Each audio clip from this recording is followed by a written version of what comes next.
क्या हाल है दोस्तों। मैं हूं विकास तोमर, आपके अपने trustworthy channel study for civil services पे आज आपके समक्ष लेके आया हूं टेस्ट नंबर 4 यूपीएससी प्रीलिम्स 2020 के लिए। जो हमारा टेस्ट 25 टेस्ट सीरीज की सीरीज चल रही है, ठीक, और क्रैश कोर्स भी चल रहा है, दोनों के लिए जो है ये चौथा जो टेस्ट हुआ था, ठीक, इस और इन्वायरमेंट सब्जेक्ट पे, ठीक। इसके 50 क्वेश्चन बायलिंगुअल लैंग्वेज में, हिंदी हिंदी और इंग्लिश दोनों में ही 50 जो अति संभावित और अति महत्वपूर्ण जो क्वेश्चंस हैं उनको यहाँ पे लिया गया है। पूरा यहाँ पे 50 क्वेश्चन के साथ साथ एक्सप्लेनेशन रहेगा, ठीक।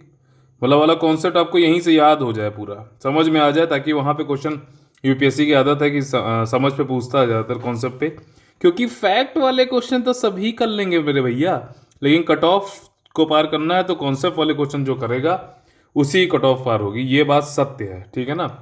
तो उसके साथ ही साथ 50 क्वेश्चन के साथ ही साथ मैंने कई क्वेश्चन में आपको जो है एक्सप्लेन करने के बाद कुछ क्वेश्चन और पूछे हुए हैं, उनको आपको जो है कमेंट बॉक्स में देखना है, ताकि ये पता चलता रहे कि आप कितना इंटरेक्टिव हैं और खुद से भी आप लोगों की पढ़ के समझने की और कैसे क्या पढ़ना है, ढूंढना चाहिए क्या, मतलब इंपॉर्टेंट चीज़ें हैं, ये हैबिट भी डलवाना जरूरी है इन्हीं टेस्ट सीरीज़ के पूरे माध्यम से, जैसा कि हम लोग अपने पेड ग्रुप में करते हैं, ताकि एग्ज़ाम में जो है आपकी कंप्रिहेंशन अच्छी हो, समझ बढ़िया बने, और एग्ज़ाम क्वेश्चन में क्या पूछ रहा है वो समझ के आप उसी का आंसर देने की कोशिश करें, ठीक है। तो चलिए स्टार्ट कर लेते हैं हम लोग।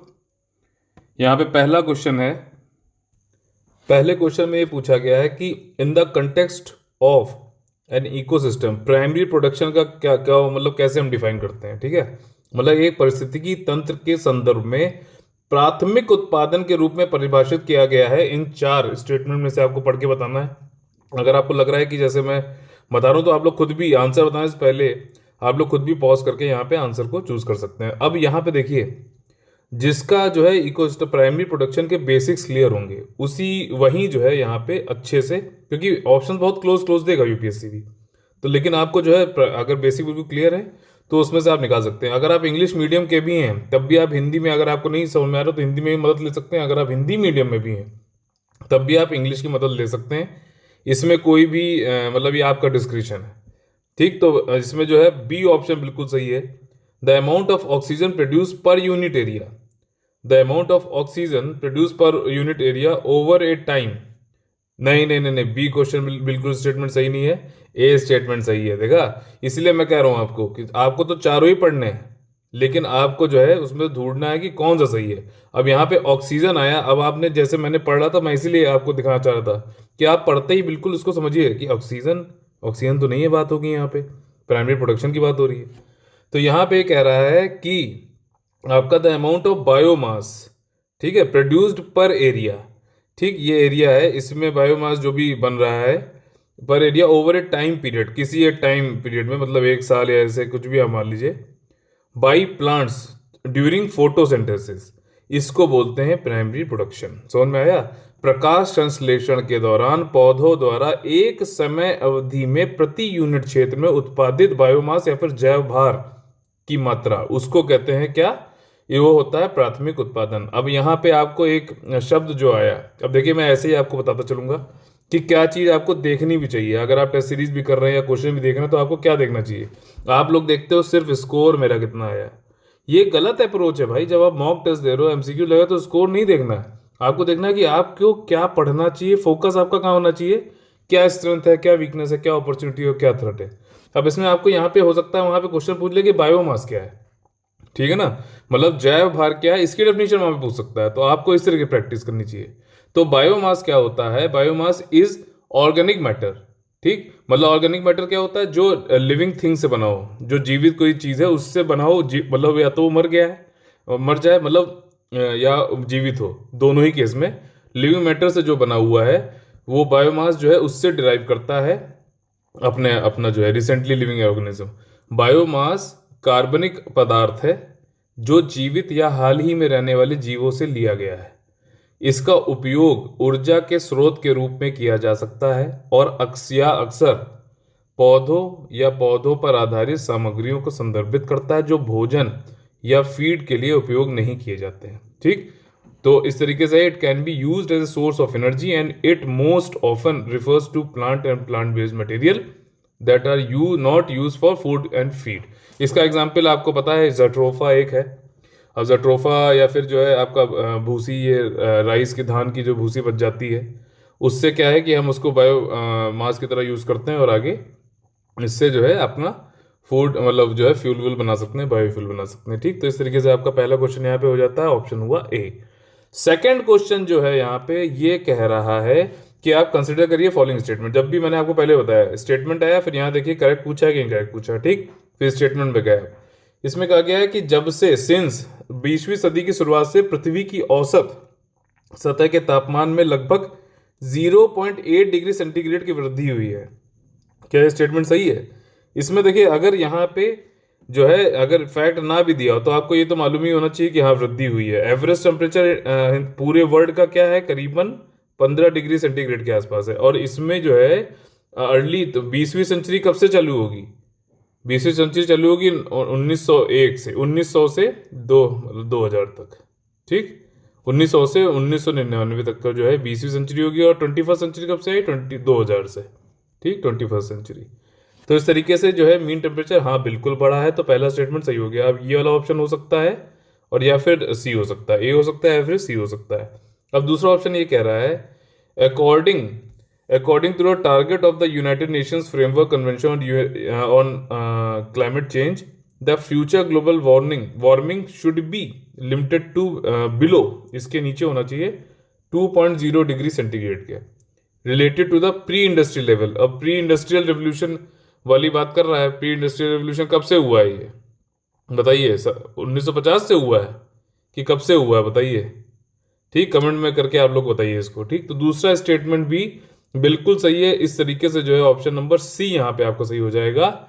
ठीक, और इसमें एक चीज और कही गई है, यहाँ कोशिश तो ये है कि 2 के नीचे किया जाए, 2 डिग्री सेंटीग्रेड। अगर 15 है तो जब तक 2100 है ईयर, तब तक जो है हमें 17 से नीचे ही रखना है इसे। ठीक, लेकिन उसके ऊपर भी ये लोग चाहते हैं, एक इन लोग का एस्पिरेशनल टारगेट है कि हम 1.5 से ही नीचे रखें हैं, जो कि अभी बहुत मुश्किल लग रहा है। कोरोना की वजह से कुछ जो है साफ हो गया है मौसम, बट फिर भी 2 डिग्री भी थोड़ा सा वैसा लग रहा है। एक संस्था है IPCC, IPCC inter governmental panel on Climate change.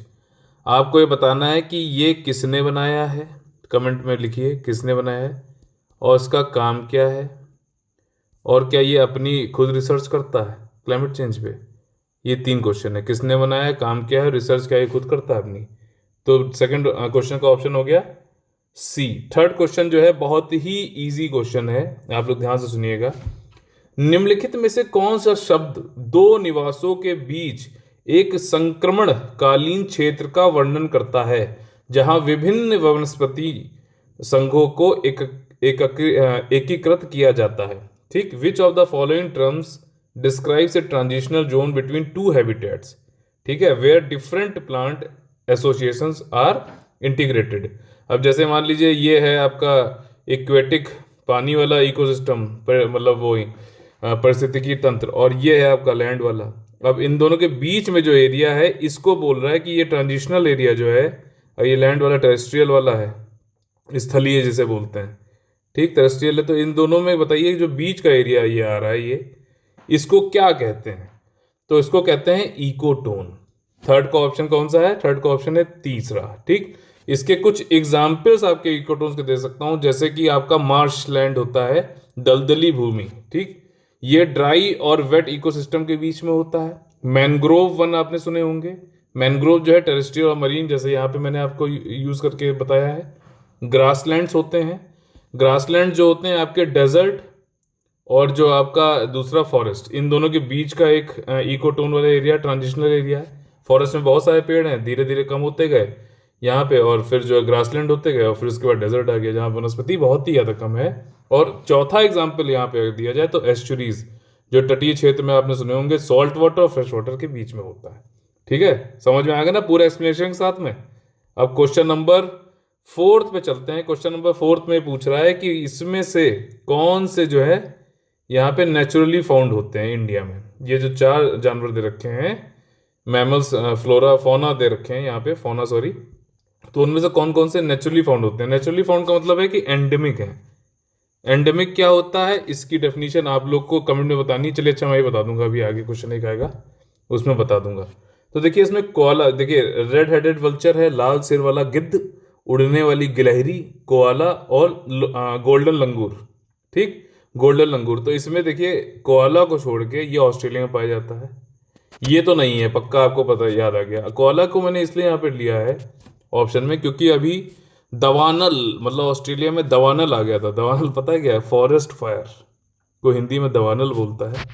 ठीक, और आप लोग हिंदी और इंग्लिश वाले कहते हैं कि आप मतलब जो है बड़ा मुश्किल होता है हिंदी से इंग्लिश में। अब जैसे मेरा इंग्लिश मीडियम है, लेकिन फिर भी अगर करना है तो करना है। तो यहाँ पे जो है फॉरेस्ट फायर दवानल जिसे बोलते हैं, उसमें ऑस्ट्रेलिया में जो अभी बहुत बड़ी फॉरेस्ट फायर हुई थी, तो उसमें कोयला जो है कई सारे जल के मर गए थे। उनकी बड़ी बेकार से, मतलब बड़ा दयनीय एक फोटो वोटो कुछ आई थी, तो इसलिए यहाँ पे रखा गया। ऑस्ट्रेलिया के जानवर। बाकी गोल्डन लंगूर आपका आसाम में पाया जाता है, पश्चिमी आसाम में।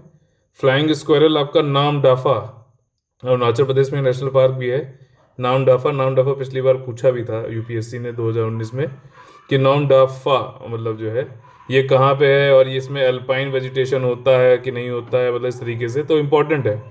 ठीक है, अभी मैं बताऊंगा कौन कौन से एरिया के आपको नेशनल पार्क भी पढ़ने हैं। और रेड हेडेड वल्चर जो है तो इंडियन सब कॉन्टिनेंट में पाया जाता है।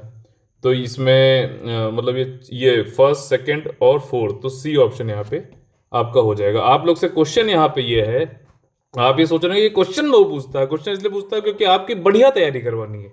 आईयूसीएन की रेड लिस्ट एक होती है, तो आपको ये बताना है कि आईयूसीएन जो है वो क्या यूएनओ के अंतर्गत आता है। ये प्रीवियस क्वेश्चन है यूपीएससी का ही। क्या ये यूनाइटेड नेशन ऑर्गेनाइजेशन के अंदर ही आता है, संयुक्त राष्ट्र संस्था के अंदर ही आता है क्या ये आईयूसीएन? ये एक बुक होती है इसकी रेड लिस्ट। ठीक, जिसमें थ्रेटेंड थ्रेटेंड जो स्पेशीज हैं, जो एनिमल्स हैं, उनके बारे में बात की जाती है। तो आपको ये बताना है कि जितने भी वल्चर हैं इंडिया में, या फिर कौन कौन सी प्रजातियां जो है क्रिटिकली इंडेंजर्ड है। क्रिटिकली इंडेंजर्ड है, क्रिटिकली इंडेंजर्ड है आईयूसीएन रेड लिस्ट के अंदर वल्चर्स की कौन कौन सी प्रजातियां या फिर स्पेशीज क्रिटिकली इंडेंजर्ड है। Question number 5। क्वेश्चन नंबर 4 का ऑप्शन कौन सा सही था? क्वेश्चन नंबर 4 का ऑप्शन था आपका सी।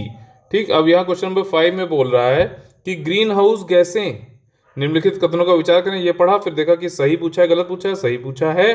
ग्रीन हाउस गैसें वायुमंडल में पाई जाती हैं जो थर्मल इंफ्रारेड रेंज के भीतर विकिरण, मतलब कि आपका रेडिएशन को अवशोषित यानी कि एब्जॉर्ब या फिर उत्सर्जित करती हैं। ठीक, यानी कि एमिट करती हैं। ठीक है ना? क्या ये स्टेटमेंट सही है? यहाँ पे देखिए मेन चीज आपको जो समझने वाली है वो है आपका ये थर्मल इंफ्रारेड रेंज। अब पूरी आप लोग से मेरा ये है कि आप लोग जो है पूरी की पूरी इलेक्ट्रोमैग्नेटिक इलेक्ट्रोमैग्नेटिक स्पेक्ट्रम जो होता है, इलेक्ट्रोमैग्नेटिक स्पेक्ट्रम जो है उसको पढ़ लेना कि गामा रेज क्या है। गामा रेज से पूरी सीरीज चलती है, एक्सरे पढ़ चलती है, फिर अल्ट्रा वायलेट आती है, फिर विजुअल लाइट आती है, फिर इंफ्रारेड आता है, फिर उसके बाद आपका रेडियो वेव्स आती हैं, फिर पहले फिर माइक्रोवेव्स आती हैं, फिर रेडियो वेव्स आती हैं, इस तरीके से। तो इस तरीके से क्या आपको, आप चलो बता ही देता हूँ। यहाँ पे फ्रीक्वेंसी सबसे ज़्यादा है तो एनर्जी सबसे ज़्यादा होगी। ठीक, हाई एनर्जी है। इधर चलते आएंगे तो फ्रीक्वेंसी घटती जाएगी जैसे जैसे रेडियो वेव्स की तरफ आप चल रहे हैं। ठीक है, गामा वेव्स रेस से अगर आप रेडियो वेव्स की तरफ बढ़ेंगे, बीच में विजुअल लाइट मैंने आपको बताया था। ठीक, इसी पिक्चर बड़ी सुंदर सी दे रखी है, गूगल कर लीजिएगा। ठीक है, तो आपकी जो है फ्रिक्वेंसी कम होती है कि वेवलेंथ बढ़ती जाएगी। वेवलेंथ बढ़ती आएगी मतलब लैम्डा। ये साइंस वाले में क्वेश्चन पूछ सकता है, पूछा भी है पहले। ठीक है ना? तो थर्मल इंफ्रारेड जो आपकी रेंज है वो यहाँ पे आती है आपकी विजुअल रेंज के बाद में, जब यहाँ पे विजुअल लाइट के बाद में इंफ्रारेड के अंदर आती है। ठीक, हाँ, तो पहला स्टेटमेंट सही है। दूसरा स्टेटमेंट ये कह रहा है कि the major constituent gases of earth's atmosphere like nitrogen, ठीक है, ऑक्सीजन, आर्गन एक्ट एज क्या? Act as greenhouse gases. क्या करते हैं क्या, ये बताइए? करते हैं क्या? ग्रीन हाउस गैसेस की तरह ये होते हैं क्या, ये नाइट्रोजन, ऑक्सीजन और ये आर्गन? नहीं भाई, बिल्कुल नहीं होते हैं। ये कहाँ करते हैं ग्रीन हाउस गैसेस? ये कहाँ ग्लोबल वार्मिंग फैला रहे हैं? कभी सुना है आपने? नहीं सुना। तो सेकंड स्टेटमेंट हो गया गलत, पहला स्टेटमेंट सही। तो सिर्फ ऑप्शन 1 ओनली, और इसके लिए ए आपका आंसर हो जाएगा। आप लोग से क्वेश्चन ये है कि ग्रीन हाउस गैसेस आप लोगों को कमेंट बॉक्स में लिख के बतानी कौन सी होती हैं। ठीक, एनसीईआरटी क्वेश्चन है, सिंपल दे रखा है, लेकिन यूपीएससी क्या आता है वो एनसीईआरटी से पूछता है, तो आप लोग को ये आंसर कमेंट बॉक्स में लिखना पड़ेगा। ठीक है, अगर आप लोग को अपने आप से ट्रस्टवर्दी है और पेपर को सॉल्व करना है, अच्छे से कट ऑफ क्लियर करना है तो। ठीक, अब अगला क्वेश्चन है यहाँ पे कि होंगुल डियर का नेचुरल हैबिटेट कहाँ है इंडिया में। ठीक, आपको बताने हैं। क्या उत्तराखंड में है? नहीं है। हिमाचल प्रदेश में? हाँ है। जम्मू कश्मीर में भी है, अरुणाचल प्रदेश में नहीं है। तो आंसर हो गया यहाँ पे 2 और 3 सी वाला। अब आपको यहाँ पे मुझे सिर्फ ये बताना है कमेंट बॉक्स में कि होंगुल जो है, जिसको कश्मीरी स्टैग भी बोलते हैं, होंगुल जिसको कश्मीरी स्टैग भी बोलते हैं, इसकी IUCN में जो रेड लिस्ट में स्टेटस क्या है। ठीक, IUCN की जो रेड लिस्ट है उसमें स्टेटस क्या है। ठीक, क्वेश्चन नंबर 7, जहाँ पे देखिए एक्सप्लेनेशन की जरूरत होगी वहाँ पे दूंगा, जहाँ पे जो है ज़्यादा जरूरत नहीं है एक्सप्लेनेशन की वहाँ पे इसको आगे बस जितनी ज़रूरत की बात है उतनी बता के आगे चला जाएगा। इनमें से पूछा गया कि ये जो फ्री रेडिकल्स यहाँ पे बताए गए हैं 4, इनमें से कौन से ऐसे हैं जो डिस्ट्रॉय करते हैं ओजोन लेयर को। ओजोन लेयर आपको पता है O3 से बनता है। अब क्लोरीन और ब्रोमीन तो ज़्यादातर सभी को पता होंगे कि क्लोरीन और ब्रोमीन तो होते हैं। ठीक, क्या क्या करते हैं कि ये ओजोन O3 को तोड़ के ऑक्सीजन प्लस सिंगल बना के छोड़ देते हैं, और फिर आगे जाके क्लोरीन जो है फिर से ये नए इससे मिलेगा O3 और फिर जो है फिर oxygen plus O plus Cl बना के निकल जाएगा, फिर ये तोड़ेगा नया ओजोन। इस तरीके से तोड़ता चला जाता है ओजोन लेयर को। लेकिन यहाँ पे जो 2 और हैं ये भी जो है ओजोन लेयर को डिस्ट्रॉय करते हैं। ये वाले फ्री रेडिकल भी ओजोन लेयर को डिस्ट्रॉय करते हैं, इसीलिए वाला क्वेश्चन मैंने यहाँ पे दिया है कि चारों यहाँ पे सही होंगे। क्वेश्चन नंबर 7 में डी ऑप्शन आपका सही है। कमेंट बॉक्स में आप लोग को क्या क्वेश्चन का आंसर देना है कि ओजोन लेयर से कौन सा कन्वेंशन है, कौन सा प्रोटोकॉल है, और अभी रिसेंटली जो है यूपीएससी के लिए 2 साल होता है। ठीक है, कम से कम मतलब जो है रिसेंटली 2 से 2.5 साल वो मानता है। तो रिसेंटली जो है कौन सा अमेंडमेंट हुआ है ओजोन लेयर से संबंधित, उसका नाम बताइए, गैसेस का नाम बताइए। ठीक, क्वेश्चन नंबर 8 पर चलते हैं। 8 ये बोलता, अच्छा तो इसमें ऑप्शन डी हो गया था। ठीक है, 7th वाले में। क्वेश्चन नंबर 8 में देखते हैं, आपका है पूछा गया है कि कौन सा विच of the following terms describe the transitional stage. अब यहाँ पे वहां पे ट्रांजिशनल स्टेज हो रही थी आपके पारिस्थितिकी तंत्र को बीच में, मतलब इकोसिस्टम्स के बीच में। यहाँ पे ट्रांजिशनल स्टेज दूसरा है जो सीक्वेंशियल चेंजेस होता है आपका वन वेजिटेशन। यहाँ पे इकोलॉजिकल सक्सेशन आप लोगों ने पढ़ा है ना, इकोलॉजिकल सक्सेशन। ठीक, इकोलॉजिकल सक्सेशन से यहाँ बहुत इंपॉर्टेंट है ये वाला टॉपिक ज्योग्राफी में, ये और नेचुरल वेजिटेशन बहुत इंपॉर्टेंट, हर साल क्वेश्चन आता है इससे। ठीक है, पढ़ लेना बहुत अच्छे से। तो यहाँ पे इकोलॉजिकल सक्सेशन से पूछा गया है कि कौन सा ऐसा निम्नलिखित में से कौन सा शब्द एक वनस्पति समुदाय से दूसरे वनस्पति समुदाय में अनुक्रमिक परिवर्तनों के संक्रमणकालीन चरणों मतलब वो वाले पैरों वाला चरण नहीं, स्टेज का वर्णन करता है। तो इसका आंसर है ऑप्शन नंबर डी, सेरे। ठीक, अब जैसे इसका एक एग्जाम्पल ये है कि आपने देखा होगा, पढ़ा होगा एनसीईआरटी में, एक पिक्चर इसकी बहुत अच्छी सुंदर से दे रखी है कि सबसे पहले तो सिंपल से रॉक्स होते हैं। ठीक, उसके बाद फिर उस पर लाइकेंस आता है, फिर लाइकेंस होते हैं। लाइकेंस क्या होते हैं?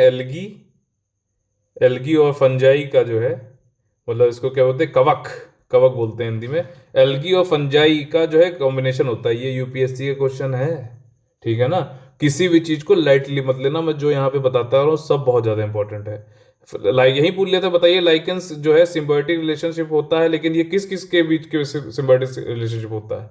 तो ऐसे bacteria fungi, virus fungi, algae fungi, ऐसे करके दे दिए थे 4 ऑप्शन।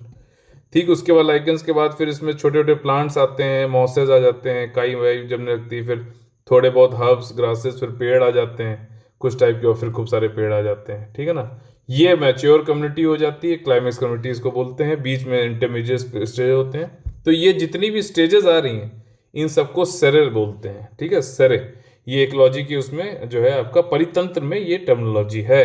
समझ में आ गया? ऑप्शन नंबर डी था आंसर किसका, क्वेश्चन नंबर 8 का। अब क्वेश्चन नंबर 9 में आ जाते हैं। क्वेश्चन नंबर 9 में ये कह रहा है कि बताइए कौन अर्थ, ये तो बहुत ही सिंपल क्वेश्चन है, इसकी ट्रिक भी अभी बताऊंगा कि कौन से इसमें जो है following group of gases is a major constituent of earth के एटमॉस्फेयर का, निम्नलिखित में से कौन सा समूह गैसों का पृथ्वी का के वायुमंडल का एक प्रमुख आधार है। बताइए इनमें से कौन कौन से हैं, बताइए। ऑक्सीजन, नाइट्रोजन, आर्गन है, नाइट्रोजन, कार्बन डाइऑक्साइड, मीथेन है, कौन सा इसमें होगा?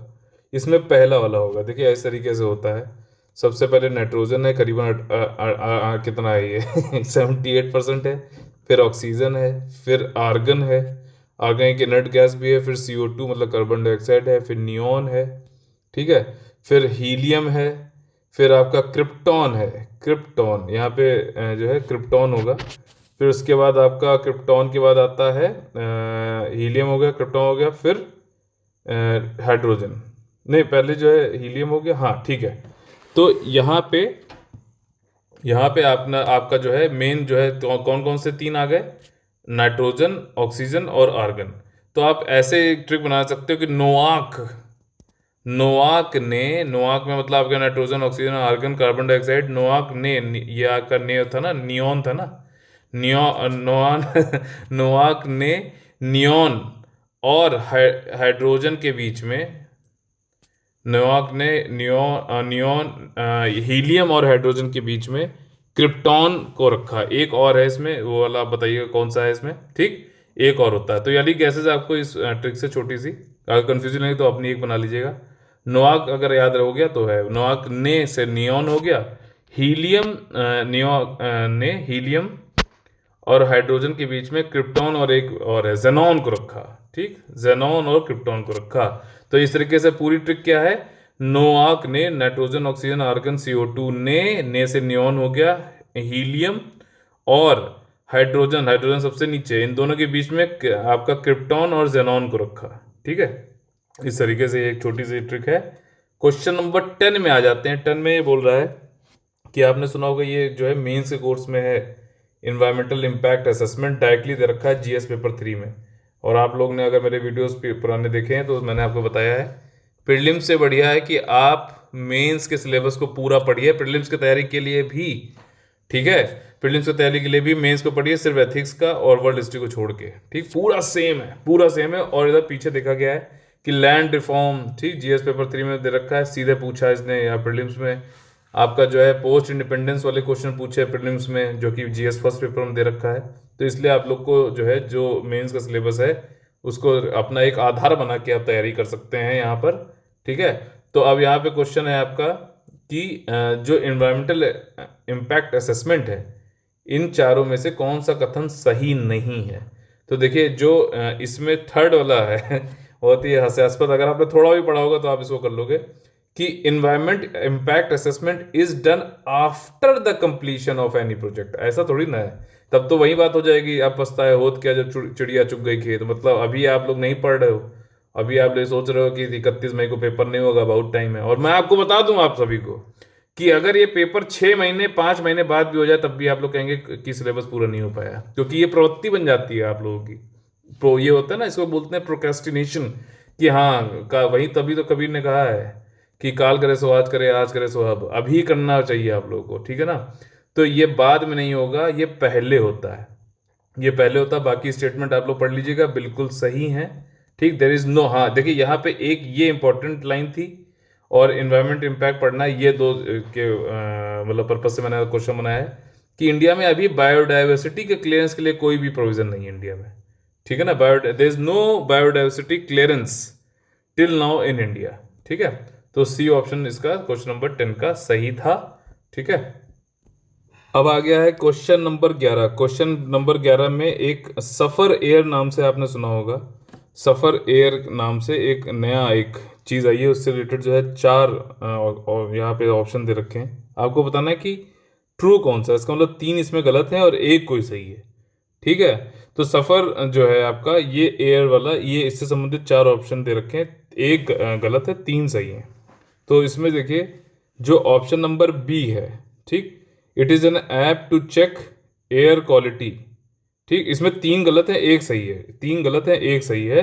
It is an app to check air quality in real time, ठीक है ना।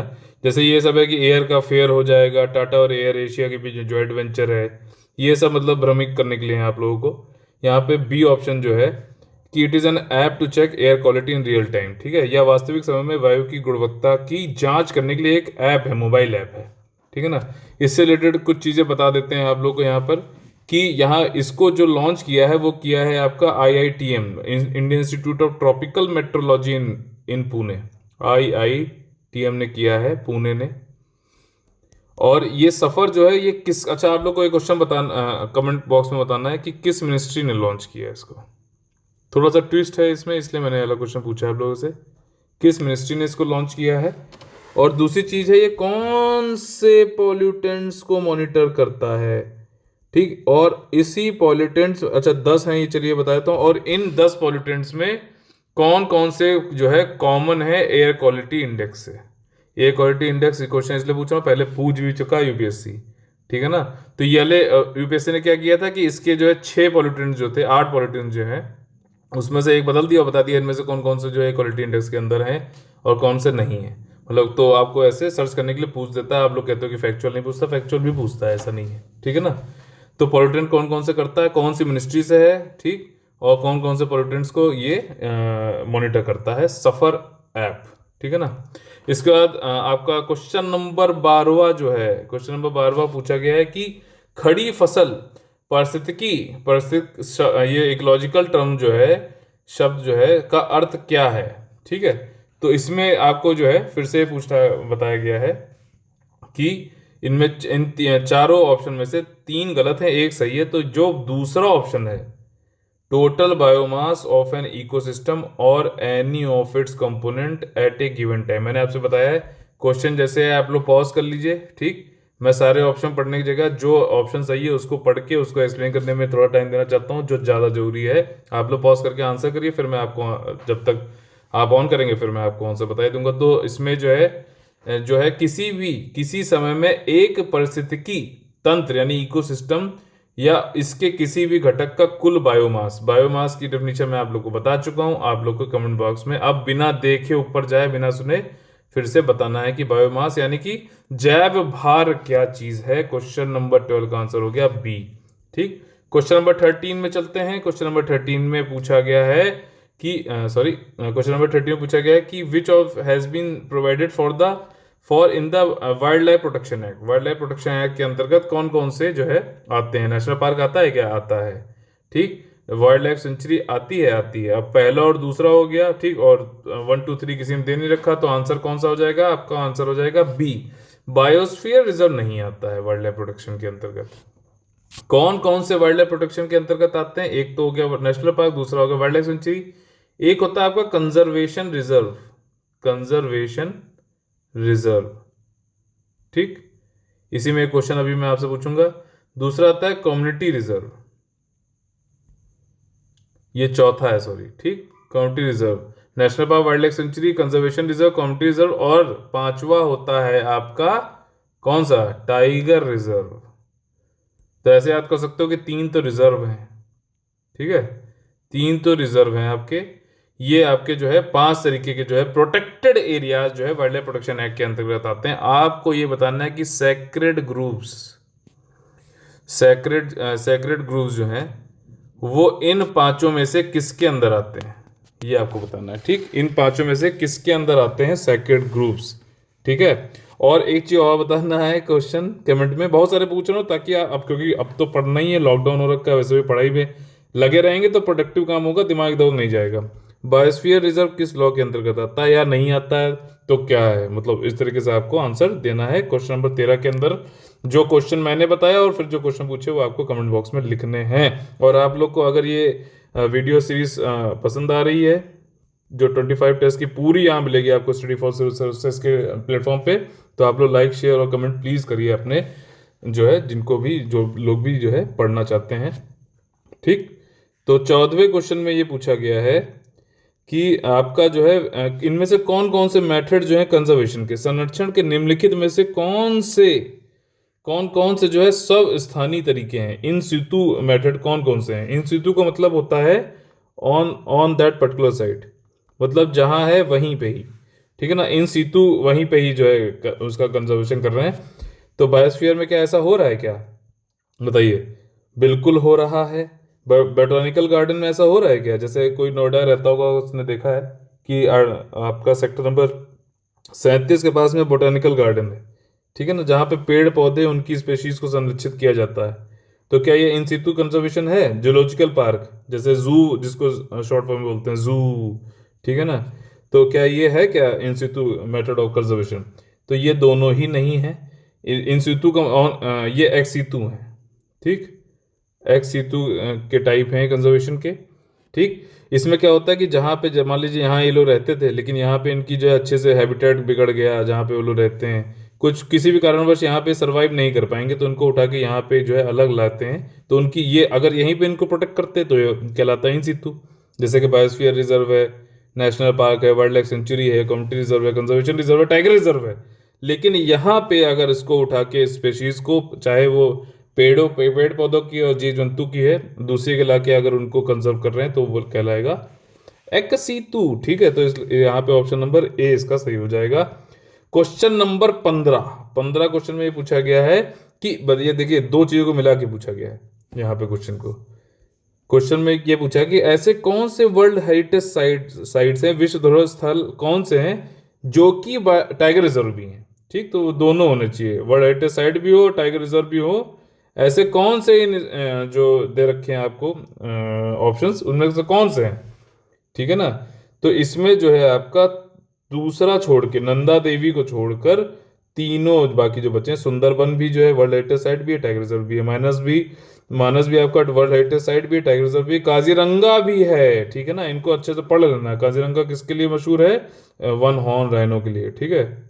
वन हॉर्न राइनो के लिए जो है मशहूर है आपका कौन, ये काजीरंगा। तो इसमें जो है जो दूसरा वाला था नंदा देवी से रिलेटेड आपको ये क्वेश्चन ये बताना है कि इसमें कैसा नेचुरल वेजिटेशन होता है, जो प्राकृतिक वनस्पति होती है वो कौन सी होती है, और ये नेशनल पार्क है क्या, नेशनल पार्क, और ये क्या बायोस्फीयर रिजर्व है क्या, या दोनों है या दोनों नहीं है। इसके आंसर आप लोग को कमेंट बॉक्स में लिखने हैं। तो यहाँ पे ऑप्शन नंबर कौन सा सही हो गया था 15 का? डी ऑप्शन नंबर सही हो गया था, ठीक। अब अगला जो है बहुत ही ज्यादा इंपॉर्टेंट है, मुझे लगता है शायद क्वेश्चन आना चाहिए कि ग्रेट इंडियन बस्टर्ड एक गंभीर रूप से लुप्त प्राय प्रजाति है, मतलब क्रिटिकली इंडेंजर्ड स्पीशीज है। इट्स पॉपुलेशन, इसकी पॉपुलेशन जो है डिक्लाइन हो गई है, वो किस किस कारणों से हो गई है। तो इस तरीके से एक तरीके जो है मतलब, वैसे अगर आपसे कोई पूछे तो कि बायोडाइवर्सिटी के कम होने के क्या क्या रीजन होते हैं, है ना। चलिए इस पे एक आगे क्वेश्चन है, वहां बात कर लेंगे बायोडाइवर्सिटी के रीजन। और मतलब एक ये जो बंदा है मतलब ग्रेट इंडियन बस्टर्ड जो है, ये भी तो बायोडाइवर्सिटी का हिस्सा है ना। तो अब इसको खत्म होने के लिए देखिए हैबिटेट लॉस। अब जो जो जिसका जो घर है, अब जैसे ग्रासलैंड्स में रहते हैं ये लोग, ठीक। अगर वहीं खत्म हो जाएगा तो ये अली स्पेशीज को तो इम्पैक्ट पड़ेगा ना। फ्रीक्वेंट पोचिंग, मतलब बार बार अवैध शिकार इन लोग का बहुत होता है। पाकिस्तान में तो बल्कि लाइसेंस दे देते हैं, मतलब अवैध शिकार भी करवाते हैं, क्योंकि वहाँ भुखमरी खाना कुछ है तो नहीं। दो ही टाइप से उनके पैसे भी बनते हैं उनके यहाँ, एक तो टेररिज्म को फैला के और दूसरा यही सब करके, ठीक। तो इलीगल काम पे ही चलता है पूरा पाकिस्तान। तो वहाँ पे जो है आपका, तो इस तरीके से एक क्वेश्चन ये भी बन गया कि इनका जो है लोकेशन क्या है। लोकेशन आप लोग को इसमें लिखनी है कमेंट बॉक्स में। और तीसरा है कि कंस्ट्रक्शन ऑफ विंड मिल्स, पवन चक्कियों, मतलब विंड मिल का नाम मुझे बहुत पसंद आया, पवन चक्की का निर्माण होने की वजह से, मतलब उसमें जाते हैं बेचारे, कट जाते हैं, तो उसके चक्कर में तो तीनों ही यहाँ पे जो है ऑप्शन में जो दिए रखे हैं, तीनों ही की वजह से जो है great Indian bustard critically endangered species बन गया है। अगर इनका यहाँ पे ज्यादा मतलब संरक्षण नहीं किया गया तो ये क्या हो जाएंगे, विलुप्त हो जाएंगे, ठीक। तो इसलिए ऑप्शन नंबर यहाँ पे डी हो गया। आप लोग को ये बताना है कि ग्रेट इंडियन बस्टर्ड की लोकेशन क्या है, ठीक है। लोकेशन का है, कहाँ कहाँ पाया जाता है ये, तो ये क्या इंडिया में एंडेमिक है कि नहीं है, ये भी बताइए, ठीक है। क्वेश्चन नंबर 7, सारे क्वेश्चन जो लाइन वाइज देगा उसको मुझे समझ में आ जाएगा भाई कितना ज़्यादा सीरियस है अपनी बेहतरी के लिए, ठीक है। Which of the following can be the threats to the biodiversity of a geographical area. अब यही वाला क्वेश्चन जो मैं पूछ रहा था यहाँ पे मैंने उसके बाद पूछा है, क्योंकि वाला क्वेश्चन बनाते समय मुझे दिमाग में आया था कि ये भी क्वेश्चन बनाया जा सकता है कि बायोडाइवर्सिटी किन किन कारणों से जो है क्षति प्राप्त हो सकती है, खतरा हो सकता है उसको, ठीक है। तो देखिए बायोडाइवर्सिटी जो है आपकी, इसको जो है ग्लोबल वार्मिंग से हो सकता है क्या? बिल्कुल हो सकता है, ग्लोबल वार्मिंग या फिर क्लाइमेट चेंज से हो सकता है। फ्रेगमेंटेशन ऑफ हैबिटेट, अब जैसे ये एक पूरा जो है नेशनल पार्क या फिर ये फॉरेस्ट एरिया था, यहाँ पे कुछ स्पेशीज थी सब जगह, लेकिन बीच में से आपने क्या किया, नेशनल हाईवे बना दिया, तो ये क्या हुआ कि फ्रेगमेंट हो गया हैबिटेट। समझ में आई चीज, फ्रेगमेंट हो गया हैबिटेट, तो यहाँ से आवाजाही नहीं हो रही, जा रहे हैं तो मर जा रहे हैं, जैसे आपने सुना होगा ट्रेन से लड़के हाथी खत्म हो गया, ठीक। तो उसी तरीके से इससे भी बायोडाइवर्सिटी को नुकसान हो रहा है। इन्वेजन ऑफ एलियन स्पेशीज, अब कहीं पे जो है अब यहाँ पे देखिए, यहाँ पे चारों ही हैं। पहली बात तो कि चारों ही यहाँ पे नहीं, यहाँ पे प्रमोशन ऑफ वेजिटेरियनिज्म नहीं होगा, अभी बताता हूँ कैसे। ठीक, तो तीसरा जो स्टेटमेंट है, invasion of alien species, alien यहाँ पे बाहर कोई दूसरे ग्रह के लोग नहीं है। यहाँ पे कह रहा है कि ये दो थे, मतलब एक ऑस्ट्रेलिया मान लीजिए है, एक इंडिया है। ठीक, अब इंडिया में क्या हुआ कि एक आपने देखे होंगे यूकेलिप्टस के प्लांट लगाए जाते हैं। यूकेलिप्टस के प्लांट जो होते हैं वो जहाँ पे भी लगाए जाएंगे, ठीक, जहाँ पे भी ये प्लांट लगाए जाते हैं वहाँ पे जमीन का वाटर टेबल जो है कम कर देता है। तो ये एक तरीके इन्वेजिव एलियन प्लांट है, जो यहाँ की जो प्रजातियां हैं उनको जो है धीरे धीरे क्या होती है, उनसे ऐसा कंपटीशन करता है कि सब खुद ही पानी पिए जा रहा है, इन सबको खत्म करता जा रहा है। तो इसलिए इनको इन्वेजन बोलते हैं, इन्वेजिव एलियन स्पेसीज। इसका शॉर्ट फॉर्म जो होता है वो आईएएस होता है, पता नहीं, अब चलिए मतलब। ठीक, तो उसके बाद जो है चौथा ये है कि प्रमोशन ऑफ वेजिटेरियनिज्म, शाकाहार का प्रचार करना। शाकाहार के प्रचार करने से थोड़ी ना ये बायोडाइवर्सिटी को कम हो जाएगा। वो तो मतलब इंसानों के लिए हो सकता है, इंसान कम हो सकते हैं उसकी वजह से, बल्कि मुझे तो लगता है बढ़ना ही चाहिए। ठीक, तो इस तरीके से 1, 2 और 3 इसका ऑप्शन सही होगा 17th वाले का। ठीक है ना। और इसके अलावा और क्या थ्रेट्स हो सकते हैं, कम से कम दो आप लोग बताइए। यहाँ पे कौन कौन से 3 बताए गए, ग्लोबल वार्मिंग या फिर climate change, fragmentation of habitat, निवास का विखंडन, और विदेशी प्रजातियों का आक्रमण। ठीक है, तो पहला इसमें ऑप्शन नंबर ए सही था। क्वेश्चन नंबर 18 की तरफ बढ़ते हैं। ये थोड़ा सा इजी क्वेश्चन है आप लोगों के लिए। इसमें पूछा गया कि कौन कौन से जो है बायो फर्टिलाइजर हैं। ठीक है, कौन कौन से अब बायो फर्टिलाइजर पूछा गया है तो आपको ये भी समझना चाहिए कि इसमें सिर्फ बैक्टीरिया ही नहीं है, इसमें आपका फंजाई भी हो सकता है। ठीक है ना, और कौन कौन हो सकता है ये भी कमेंट करिए आप लोग। ठीक, तो यहाँ पे पूछा है कौन कौन से इसमें जो है बायो फर्टिलाइजर्स हैं, तो एजोटोबैक्टर भी है, एजोला भी है, लेकिन अगर अगर नहीं है तो ऑप्शन नंबर बी है यहाँ पे आंसर। यहाँ पे अगर अगर नहीं है, अगर अगर क्या है कि ये मलाया मतलब मलेशिया वाले का एक नाम है रेड एल्गी का। रेड एल्गी होता है जिससे कि हम लोग क्या बनाते हैं, जेली। ठीक है ना, जेली मतलब जो आपने खाया होगा जैम और वो सब, जेली जो बनती है ना रेड एल्गी से बनती है ये, और ये इसी का नाम होता है एल्गी, और ये मलाया के इसका नाम है। ठीक, तो इस तरीके से ऑप्शन नंबर इसका कौन सा हो गया, बी हो गया। अगले क्वेश्चन पे चलते हैं। अच्छा, एक चीज आपको ये भी बताना है कि 1 और 3 जो इसमें 18 वाले में 1 और 3 जो है ये किस तरीके से बायो फर्टिलाइजर की तरह वर्क करते हैं, ये भी बताइए आप लोग। ठीक है, किस तरीके से ये लोग बायो फर्टिलाइजर की तरह काम करते हैं ये भी आप लोग को बताना है। क्वेश्चन नंबर 19 में ये पूछा गया कि कौन से नेचुरली फाउंड इन इंडिया है, वही मतलब एंडेमिक। अब मैं यहाँ पे आप लोग को एंडेमिक स्पेशीज क्या होते हैं उसकी डेफिनेशन बताऊंगा, लेकिन इस क्वेश्चन के अटेम्प्ट करने के बाद अब इसमें आपको अगर आप देखोगे फिशिंग कैट, मॉनिटर लिजर्ड, ठीक है, लामा और लेपर्ड कैट, तो लामा अगर आप पढ़ते हैं आपके दिमाग की घंटी बननी चाहिए, भैया ये तो साउथ अमेरिका में होता है। ठीक, तो तीसरा निकल गया, तीसरा निकल गया, तो ये ऑप्शन बी और सी कट गए ऑप्शन। बचे कौन कौन से ऑप्शन, बचे आपके ए और डी। तो अब और देखो, फिशिंग कैट, मॉनिटर लिजर्ड, ये तो वेस्ट बंगाल में देखी है हम लोगों ने।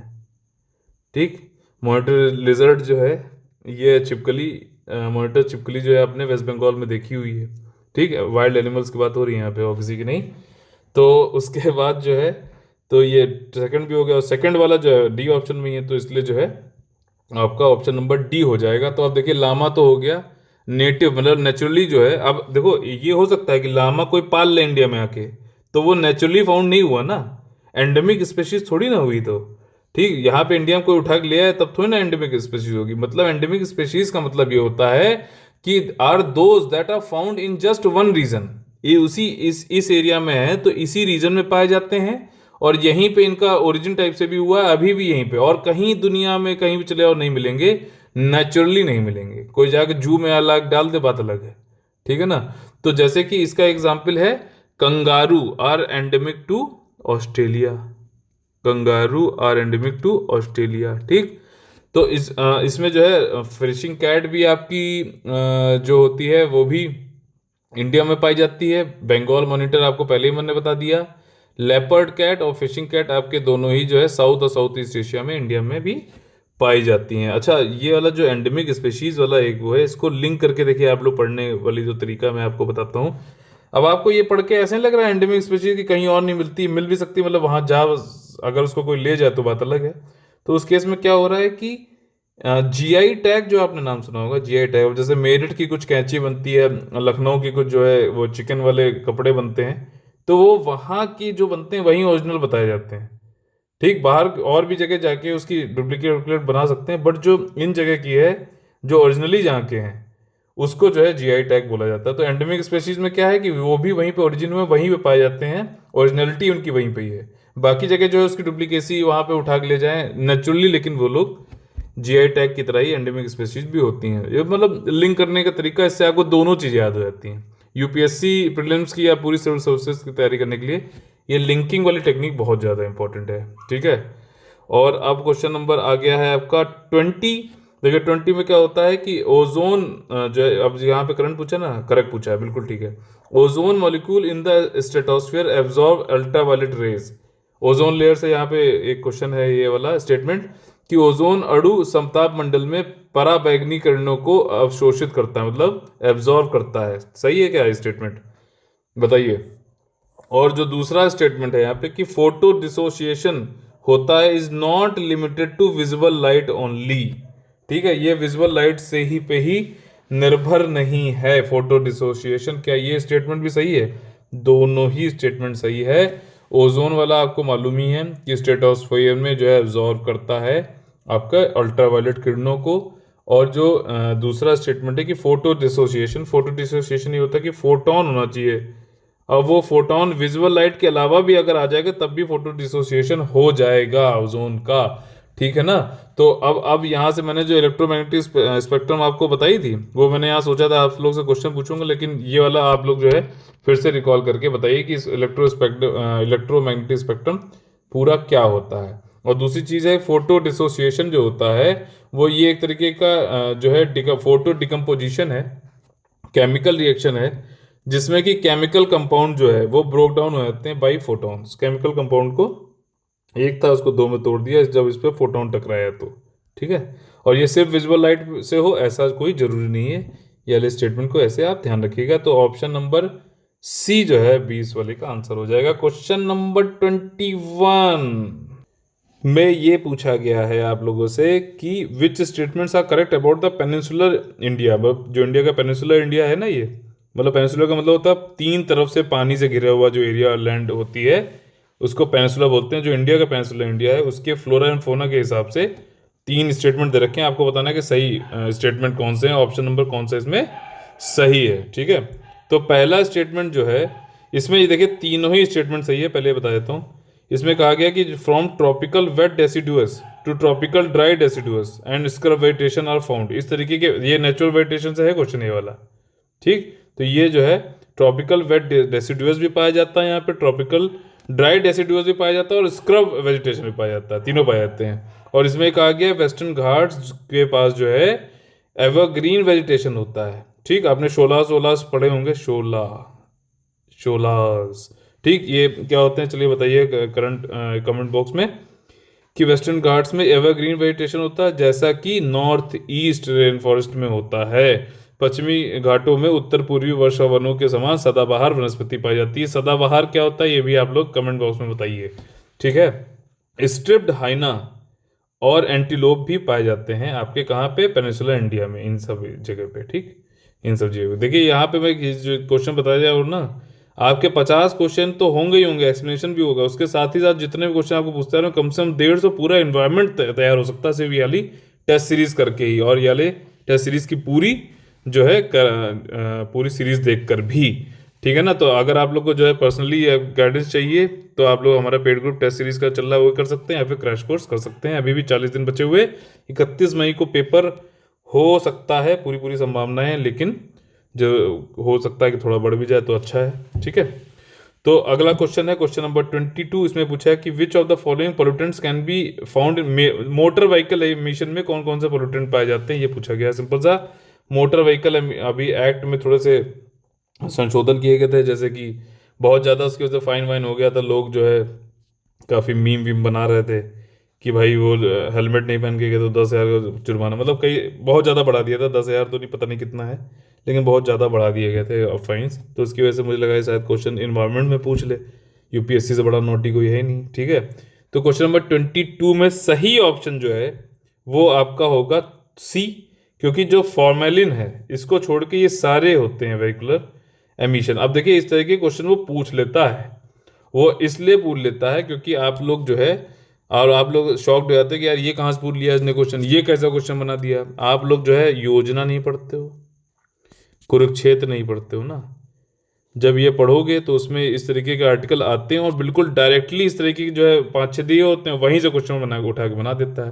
क्योंकि यूपीएससी ये थोड़ी ना देखता है कि जो है कौन से इंस्टीट्यूट में पढ़ रहा है, वो तो ये देखता है कि कम से कम योजना, कुरुक्षेत्र, आपका एनसीईआरटी, इंडिया ईयर बुक, और आपकी जो है ये इकोनॉमिक सर्वे, कम से कम अगर कोई सिविल सर्विसेज की तैयारी कर रहा है तो पूरे इंडिया में ये चीज़ें तो अवेलेबल होंगी और जो पढ़ रहा होगा।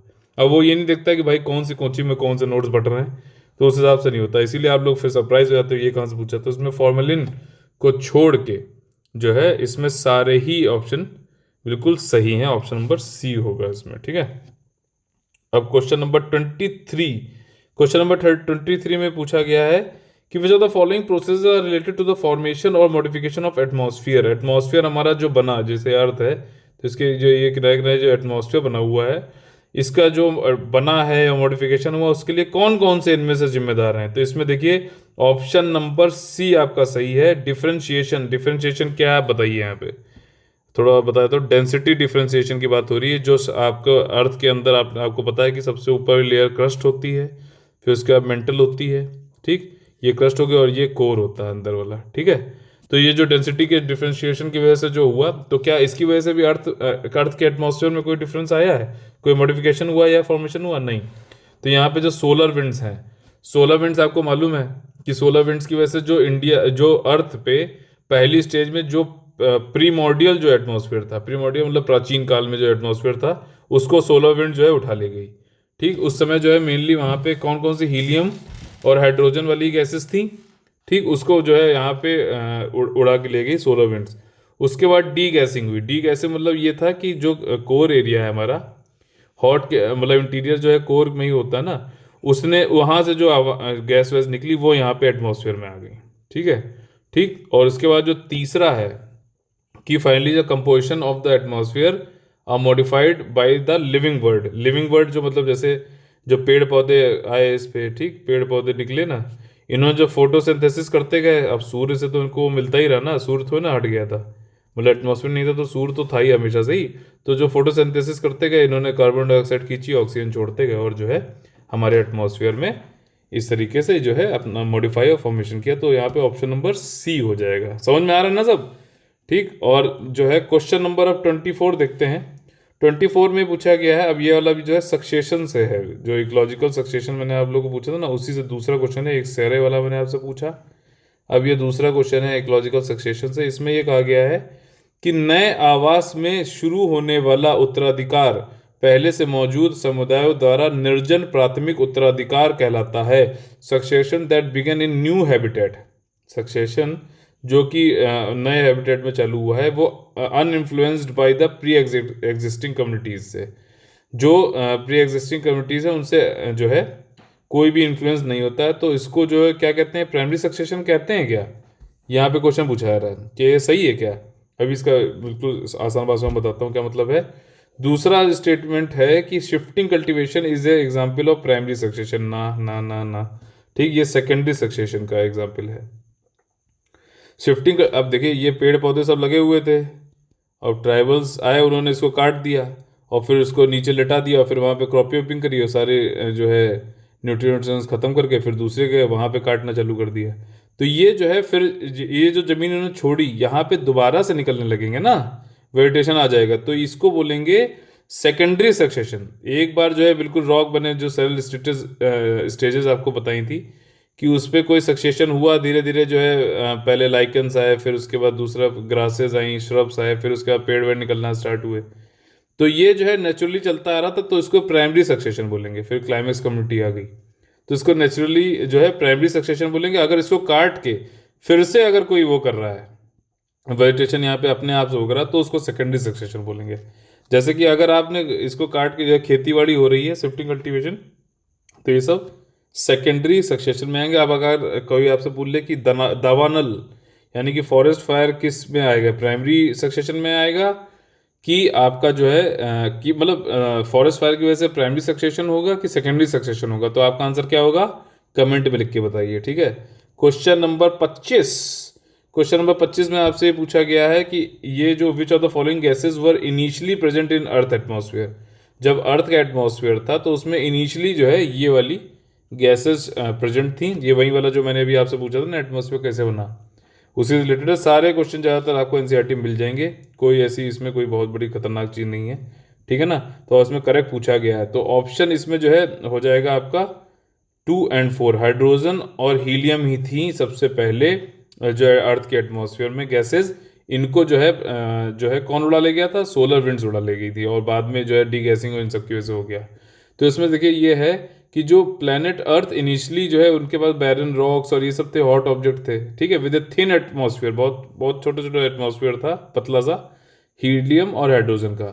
लेकिन जब अर्थ कूल हुई, ठीक, तो उसकी वजह से जो गैसेस निकली अपने इंटीरियर से, गैसेस निकली nitrogen, carbon dioxide, methane, ammonia, तो और बहुत ही कम अमाउंट में ऑक्सीजन, वाटर वेपर वर जो रिलीज हुई इंटीरियर ऑफ द अर्थ से, ठीक है, बाहर की तरफ, सॉरी थ्रू, जो डी गैसिंग हुई उसकी वजह से जो है फिर हमारा एटमॉस्फेयर और बढ़िया बन गया जो आज के हम लोग उसको देखते हैं, ठीक है।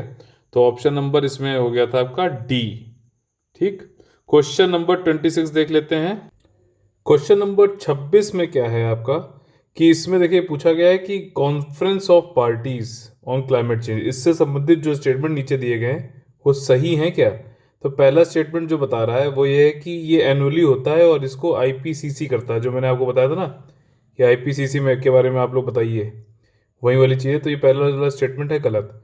दूसरा स्टेटमेंट कह रहा है कि क्योटो प्रोटोकॉल जो है वो आपका स्थापित किया गया था, इंट्रोड्यूस किया गया था COP 3 में, ठीक, जबकि वो था 1997 में जो आया था। पूरी तरीके से आया कब था इफेक्ट में, 2003 में आया था क्योटो प्रोटोकॉल, मतलब जब ये रेटिफाई हो गया था। सब जितने कुछ इसमें होता है कि पर्टिकुलर नंबर ऑफ जो कंट्रीज होंगी जब उसको रेटिफाई कर देंगे तब ये इफेक्ट में आता है, ठीक। तो दूसरा स्टेटमेंट सही है, ठीक, दूसरा स्टेटमेंट सही है, तो ए, सी और डी हो सकता है ऑप्शन। अब पांचवा जो आपका तीसरा स्टेटमेंट है, इसमें बोला गया है कि 5 जून को डिक्लेयर किया गया world environment day Kyoto protocol के अंदर। नहीं, ये गलत है स्टेटमेंट। वर्ल्ड इन्वायरमेंट डे को 1972 में जो स्टॉकहोम कन्वेंशन हुआ था उसमें यूएनजीए ने किया था। अब देखिए आपका यूपीएससी जो है हर जो आप लोग डे रटते रहते हैं कि भैया ये डे ये हुआ, विमेन डे, ये वो day, environment day, wild life day, सारा कुछ, तो इन सबको करता कौन है, यही अगर क्वेश्चन उसने पूछ लिया तो याद रखिएगा यूएन जनरल असेंबली करती है, ठीक है। तो यहाँ पे ऑप्शन नंबर ए हो जाएगा आपका 26 का आंसर। अगला जो क्वेश्चन है क्वेश्चन नंबर 27, इसमें पूछा गया है कि जो फूड चेन है, ठीक, उसमें से लार्जेस्ट पॉपुलेशन किसकी होती है। जैसे ग्रास है तो ये प्रोड्यूसर हो गया, ग्रास के बाद इसको जो है ग्रास होपर ने खा लिया, ठीक, तो ये हो गया प्राइमरी कंज्यूमर। फिर हो गया आपका सेकेंडरी कंज्यूमर अगर इसको किसी चिड़िया उड़िया ने खा लिया, और उसके बाद फिर जब ये चिड़िया उड़िया जब मर गई तो फिर डिकम्पोजर आ गया उसको ख़त्म करने के लिए। तो जो डिकम्पोजर कौन कौन होते हैं, जैसे बैक्टीरिया है, फंगी है, ठीक है, कवक जिसे बोलते हैं, तो ये जो है डिकम्पोजर है, इनकी सबसे ज़्यादा पॉपुलेशन होती है, ध्यान रखना। फूड चेन सबसे ज़्यादा इनकी होती है, मतलब ये लोग बहुत ही अरबों खरबों होते हैं, और ये सब तो लिमिटेड गिने जा सकते हैं, ठीक है। क्वेश्चन नंबर 27 का आंसर हो गया डी। क्वेश्चन नंबर 28 का जो है आंसर आपको निकालना है कि इसमें पूछा गया कि इकोसिस्टम की जो सर्विसेज हैं वो सर्विसेज कौन कौन सी हैं इन 6 में से। देखिए इस टाइप के जो क्वेश्चन आते हैं आप लोग को लगता है वो बड़े फैक्चुअल, पता नहीं कहाँ से पूछ लिए। एक्चुअली ये सब क्वेश्चन जो है योजना, कुरुक्षेत्र, ठीक, कुरुक्षेत्र, इन सब में इंडिया ईयर बुक, ये जो मिसलेनियस वो है ना जो नॉर्मली लोग इग्नोर कर देते हैं, इंडिया ईयर बुक पूरी पढ़ने की जरूरत नहीं है, कंपाइलेशन आते हैं वो आप पढ़ सकते हैं, और योजना कुरुक्षेत्र तो पढ़ सकते हो पूरी पूरी। उसमें कोई आर्टिकल अगर इकोसिस्टम सर्विस से आया उसमें जो है ऐसे देता है कि ये चीज़ें हैं इसके अंदर, वहीं से डायरेक्टली क्वेश्चन बना लेता है यूपीएससी, क्योंकि उसको ये लगता है कि भाई जो भी सिविल सर्विसेज की पढ़ाई कर रहा है कम से कम ये वाले पैन इंडिया लेवल पे ये वाले सोर्सेज तो पढ़ ही रहा होगा, और इजीली अवेलेबल भी, एनसीईआरटी, ठीक, ये सब बहुत ही ज़्यादा इंपॉर्टेंट जो है इसके सोर्सेज हैं क्वेश्चन बनाने के यूपीएससी के, ठीक। तो इसमें ऑप्शन जो है आपका कौन सा सही होगा, इसमें ऑप्शन होगा आपका सी सही, यानी कि आपका लीचिंग एंड वेदरिंग नहीं है, ठीक, और आपका जो है ग्लोबल वार्मिंग नहीं है, इकोसिस्टम जो सर्विसेज हमें प्रोवाइड करता है उनमें से, ठीक है। अब क्वेश्चन नंबर आते हैं 29 पे। ये बहुत ही इंटरेस्टिंग क्वेश्चन है। इसमें मतलब एक बायोस्फीयर है, नीलगिरी बायोस्फीयर, ये कितने स्टेट्स में स्प्रेड है? तमिलनाडु, केरला, कर्नाटका। इस क्वेश्चन के थ्रू मैं आपको ये बताना चाहता हूँ कि आपको जो है लोकेशन स्टेट वाइज भी देखनी चाहिए। हो सकता है कभी ये पूछ ले कि भाई ये वाली जो बायोस्फीयर है, ये जो नेशनल पार्क है जो बॉर्डर्स पे है एक्चुअली इंडियन स्टेट्स के, वो कहाँ कहाँ स्टेट में है, ये भी पूछ सकता है। दिब्रू, तो पहला स्टेटमेंट ये हो गया, दिब्रू सैखोवा बायोस्फीयर रिजर्व क्या है, सिचुएटेड है मिजोरम स्टेट में? नहीं, ये आपका जो सिचुएटेड है वो है आसाम में। कहाँ पे? दिब्रू सैखोवा बायोस्फीयर रिजर्व मिजोरम राज्य के में नहीं बल्कि आसाम में सिचुएटेड है। पहला वाला सही है आपको बिल्कुल, ठीक है। तो पहले वाले को आप जो है आराम से इसको कर सकते हैं। और आपको अब इसमें से मुझे ये कमेंट बॉक्स में बताना है कि बायोस्फीयर रिजर्व, एक तो मैं आपसे पहले पूछ चुका हूँ कौन से लॉ से रिलेटेड है, ठीक। कितने बायोस्फीयर हैं इंडिया में?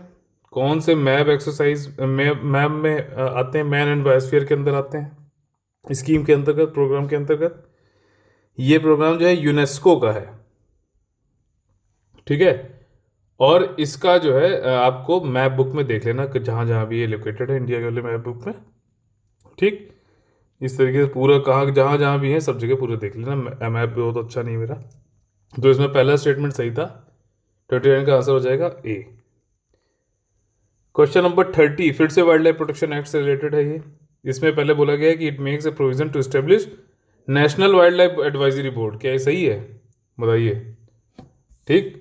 और दूसरा जो है इसमें बोला गया है कि ये नेशनल पार्क और सेंचुरी बनाने के लिए होता है, ये मैंने आपको अभी पहले बता दिया है। शेड्यूल 6 जो होता है इसमें स्पेसिफाई किया जाता है कि प्लांट कौन से प्रोटेक्टेड होने हैं। मतलब जैसे आपने शेड्यूल 1 का जानवर है, ऐसे बात सुनते हैं ना, शेड्यूल 1 का जानवर है, और शेड्यूल 2 के पार्ट 2 के जो जानवर उनको सबसे ज़्यादा जो है पनिशमेंट और सबसे ज़्यादा प्रोटेक्शन प्रोवाइड करी गई वाइल्ड लाइफ प्रोटेक्शन के एक्ट के अंतर्गत। लेकिन वर्ल्ड ये शेड्यूल 6 के बारे में कम लोग जानते हैं।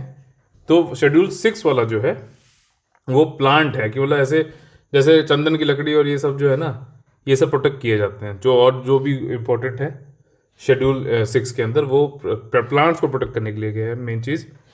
तो अब आपको यहाँ पे ये भी पढ़ना जरूरी कौन कौन से शेड्यूल में क्या क्या है। वर्मिन किस में होता है, चलिए आप लोग बताइए इसमें किस शेड्यूल के अंतर्गत वर्मिन को घोषित किया जाता है।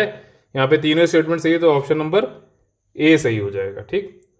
अगला क्वेश्चन है हमारा क्वेश्चन नंबर 31। जिसमें देखिए वही मॉन्ट्रियल प्रोटोकॉल आ गया। ये क्या बायोडाइवर्सिटी से रिलेटेड है, ठीक, करेक्ट पूछा हुआ है यहाँ पे।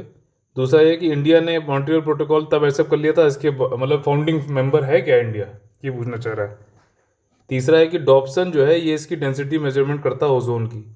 तो इसमें तीसरा स्टेटमेंट खाली सही है, ठीक है, ये ओजोन के लिए है। और आपका इंडिया ने शुरुआत में 1992 में किया था। तो इस तरीके से डी इसका ऑप्शन हो जाएगा यहाँ पे, ठीक। समझ में आ गया ना कि यहाँ पे इसका ऑप्शन जो है डी होगा, 3 ओनली वाला सही है। और इसमें आप लोग ये बताना कि ओजोन होल क्या होता है, कहाँ होता है, ये बताइए। अच्छा, ओजोन होल कहाँ होता है? ओजोन से रिलेटेड मैंने आपको बता दिया। जैसे अर्थ है तो इसकी भूमध्य रेखा या फिर इक्वेटर पे होता है कि पोल्स पे होता है, दोनों पोल्स पे होता है, एक ही पे होता है, ये आप लोग को आंसर देना है कमेंट बॉक्स में। क्वेश्चन नंबर आ गया है 32। इसमें पूछा गया पखुई टाइगर रिजर्व कहाँ पे? आंध्र प्रदेश में है क्या? नमेरी टाइगर रिजर्व क्या आसाम में है क्या? बोरी टाइगर रिजर्व आपका मध्य प्रदेश में है क्या? क्योंकि मध्य प्रदेश को मालूम है आप लोगों को कि टाइगर स्टेट ऑफ इंडिया चुना गया है अभी, जो सेंसस हुआ था अभी टाइगर सेंसस, उसके बाद से तो टाइगर मध्य प्रदेश वाला इंपॉर्टेंट रहते हैं। तो देखिए इसमें 2 और 3 होगा, इसमें थोड़ी सी मिस्टेक है, 2 एंड 3 होगा, डी ऑप्शन होगा इसमें। पखुई जो है वो अरुणाचल प्रदेश में है, ठीक। पखुई जो है वो अरुणाचल प्रदेश में है। और पखुई को पक्के भी बोलते हैं। यूपीएससी ये क्वेश्चन पूछ चुका है कि पखुई टाइगर रिजर्व कहाँ है। एक्चुअली आम बोलचाल की भाषा में मैप बुक तक में भी जो है पक्के दे रखा है। अब लोग कंफ्यूज हो गए और यूपीएससी की नोटोरियस है इतना, उसने इसको जो है पखुई पूछ लिया। लोग जानते नहीं थे, मतलब किसी ने अगर नहीं पढ़ा दूसरी टर्मिनोलॉजी पूछ ली, ठीक। अब यहाँ से आपको एक चीज़ और मैं बताना चाहता हूँ कि नेशनल पार्क आपको कौन कौन से रीजन से ज़्यादा फोकस के साथ पढ़ने हैं।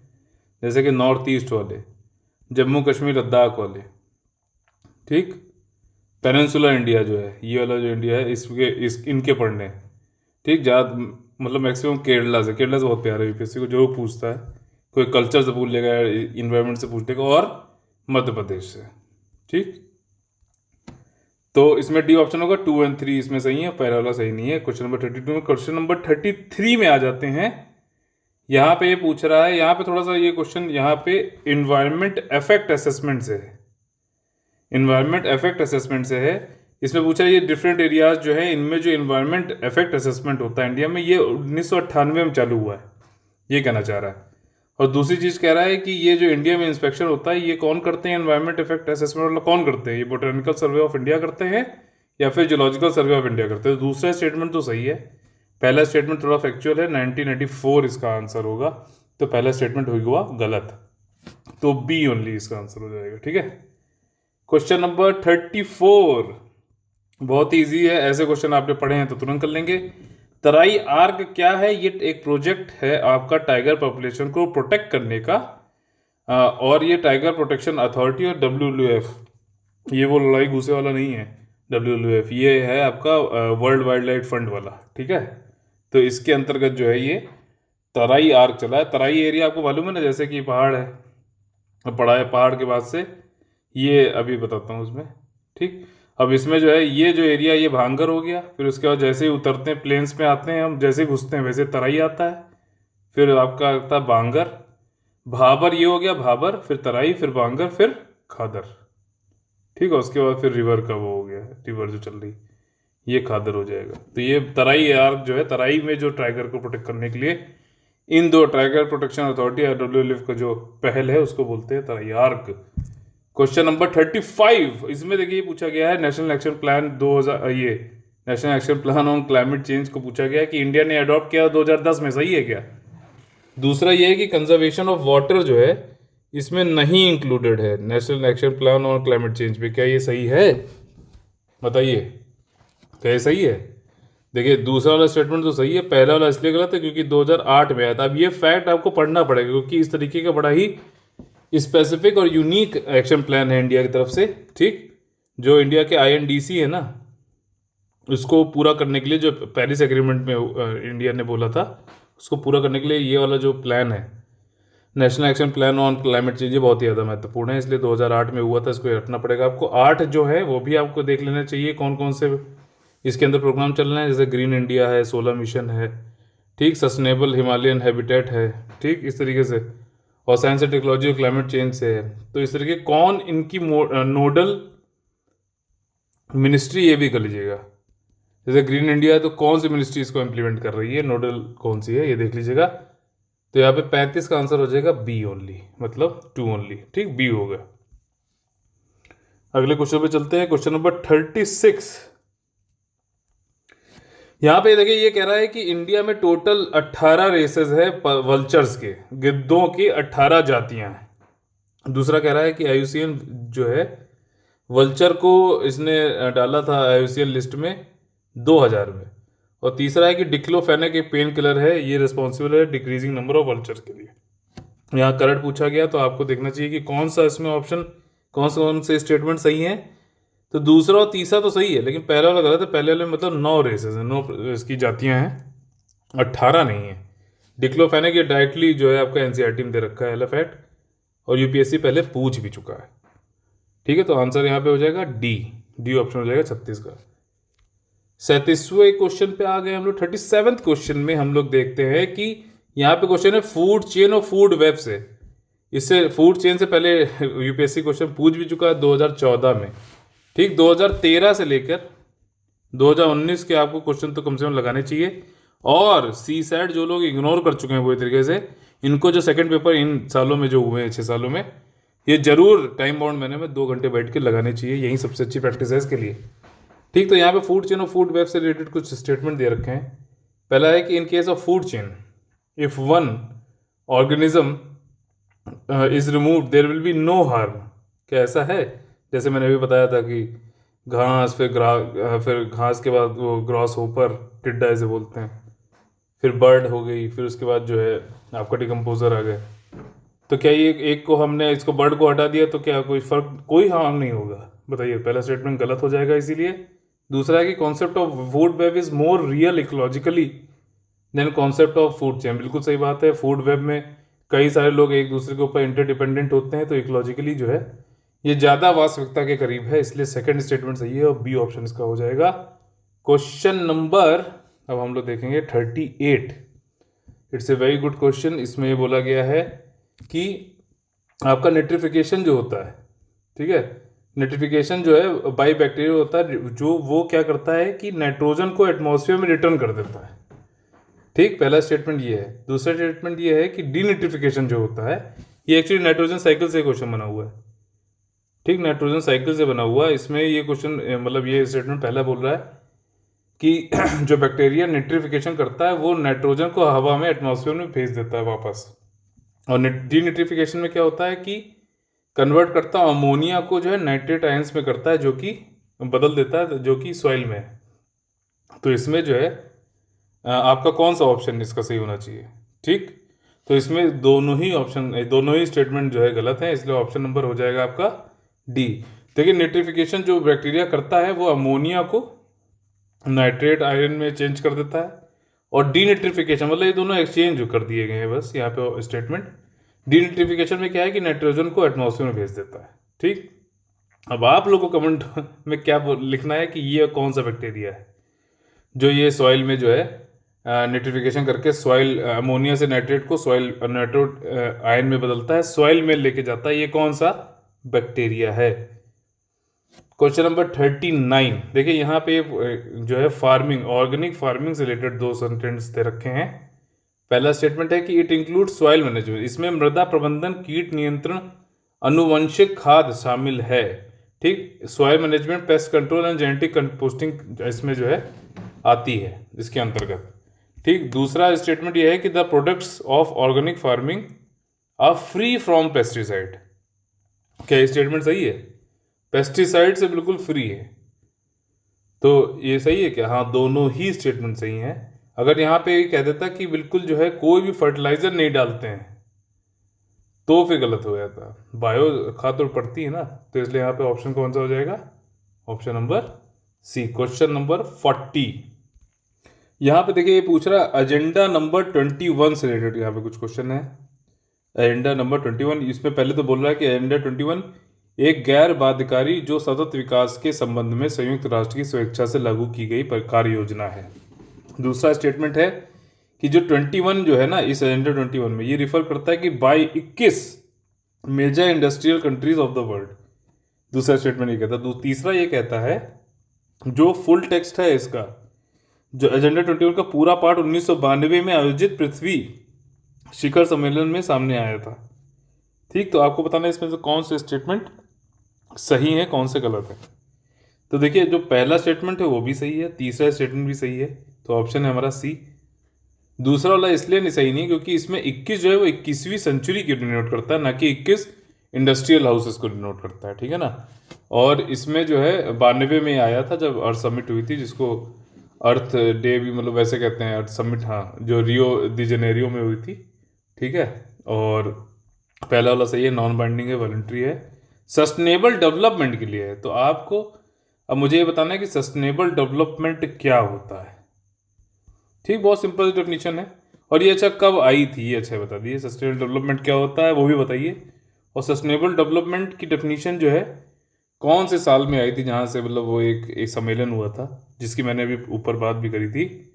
ठीक है, जहाँ पे वर्ल्ड एनवायरनमेंट डे की बात वो घोषित किया गया था UNGA में, जनरल असेंबली में। क्वेश्चन नंबर 40 में, अच्छा 40 का आंसर क्या हो गया था? सी हो गया था। 41 में आ जाते हैं। 41 में देखिए ये कह रहा है कि रियो अर्थ समिट जो हुई थी 2002 में on sustainable development with the name of United nation summit. ठीक है ना, यूनाइटेड नेशन समिट के नाम से हुआ था, करेक्ट पूछ रहा है इसमें। एजेंडा 21 जो है वो एक्सटेंसिव वर्क प्लान है for sustainable development which was adopted in the Stockholm declaration of 1972।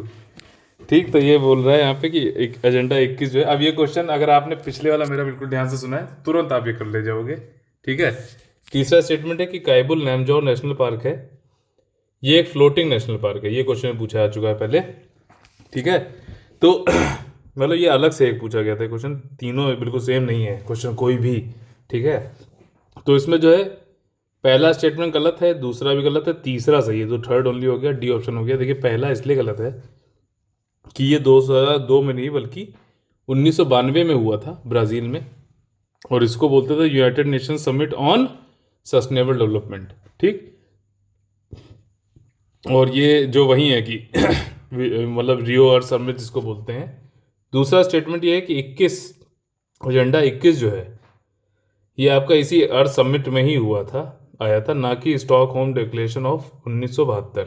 अभी मैंने पिछले वाले में जो क्वेश्चन पूछा था उसका आंसर यही है, बताइए कमेंट करके क्या बोला गया। मतलब आंसर भी सामने सामने दिए जा रहे हैं, बस इनडायरेक्टली पूछ रहा हूँ मैं, जैसे कि यूपीएससी पूछता है।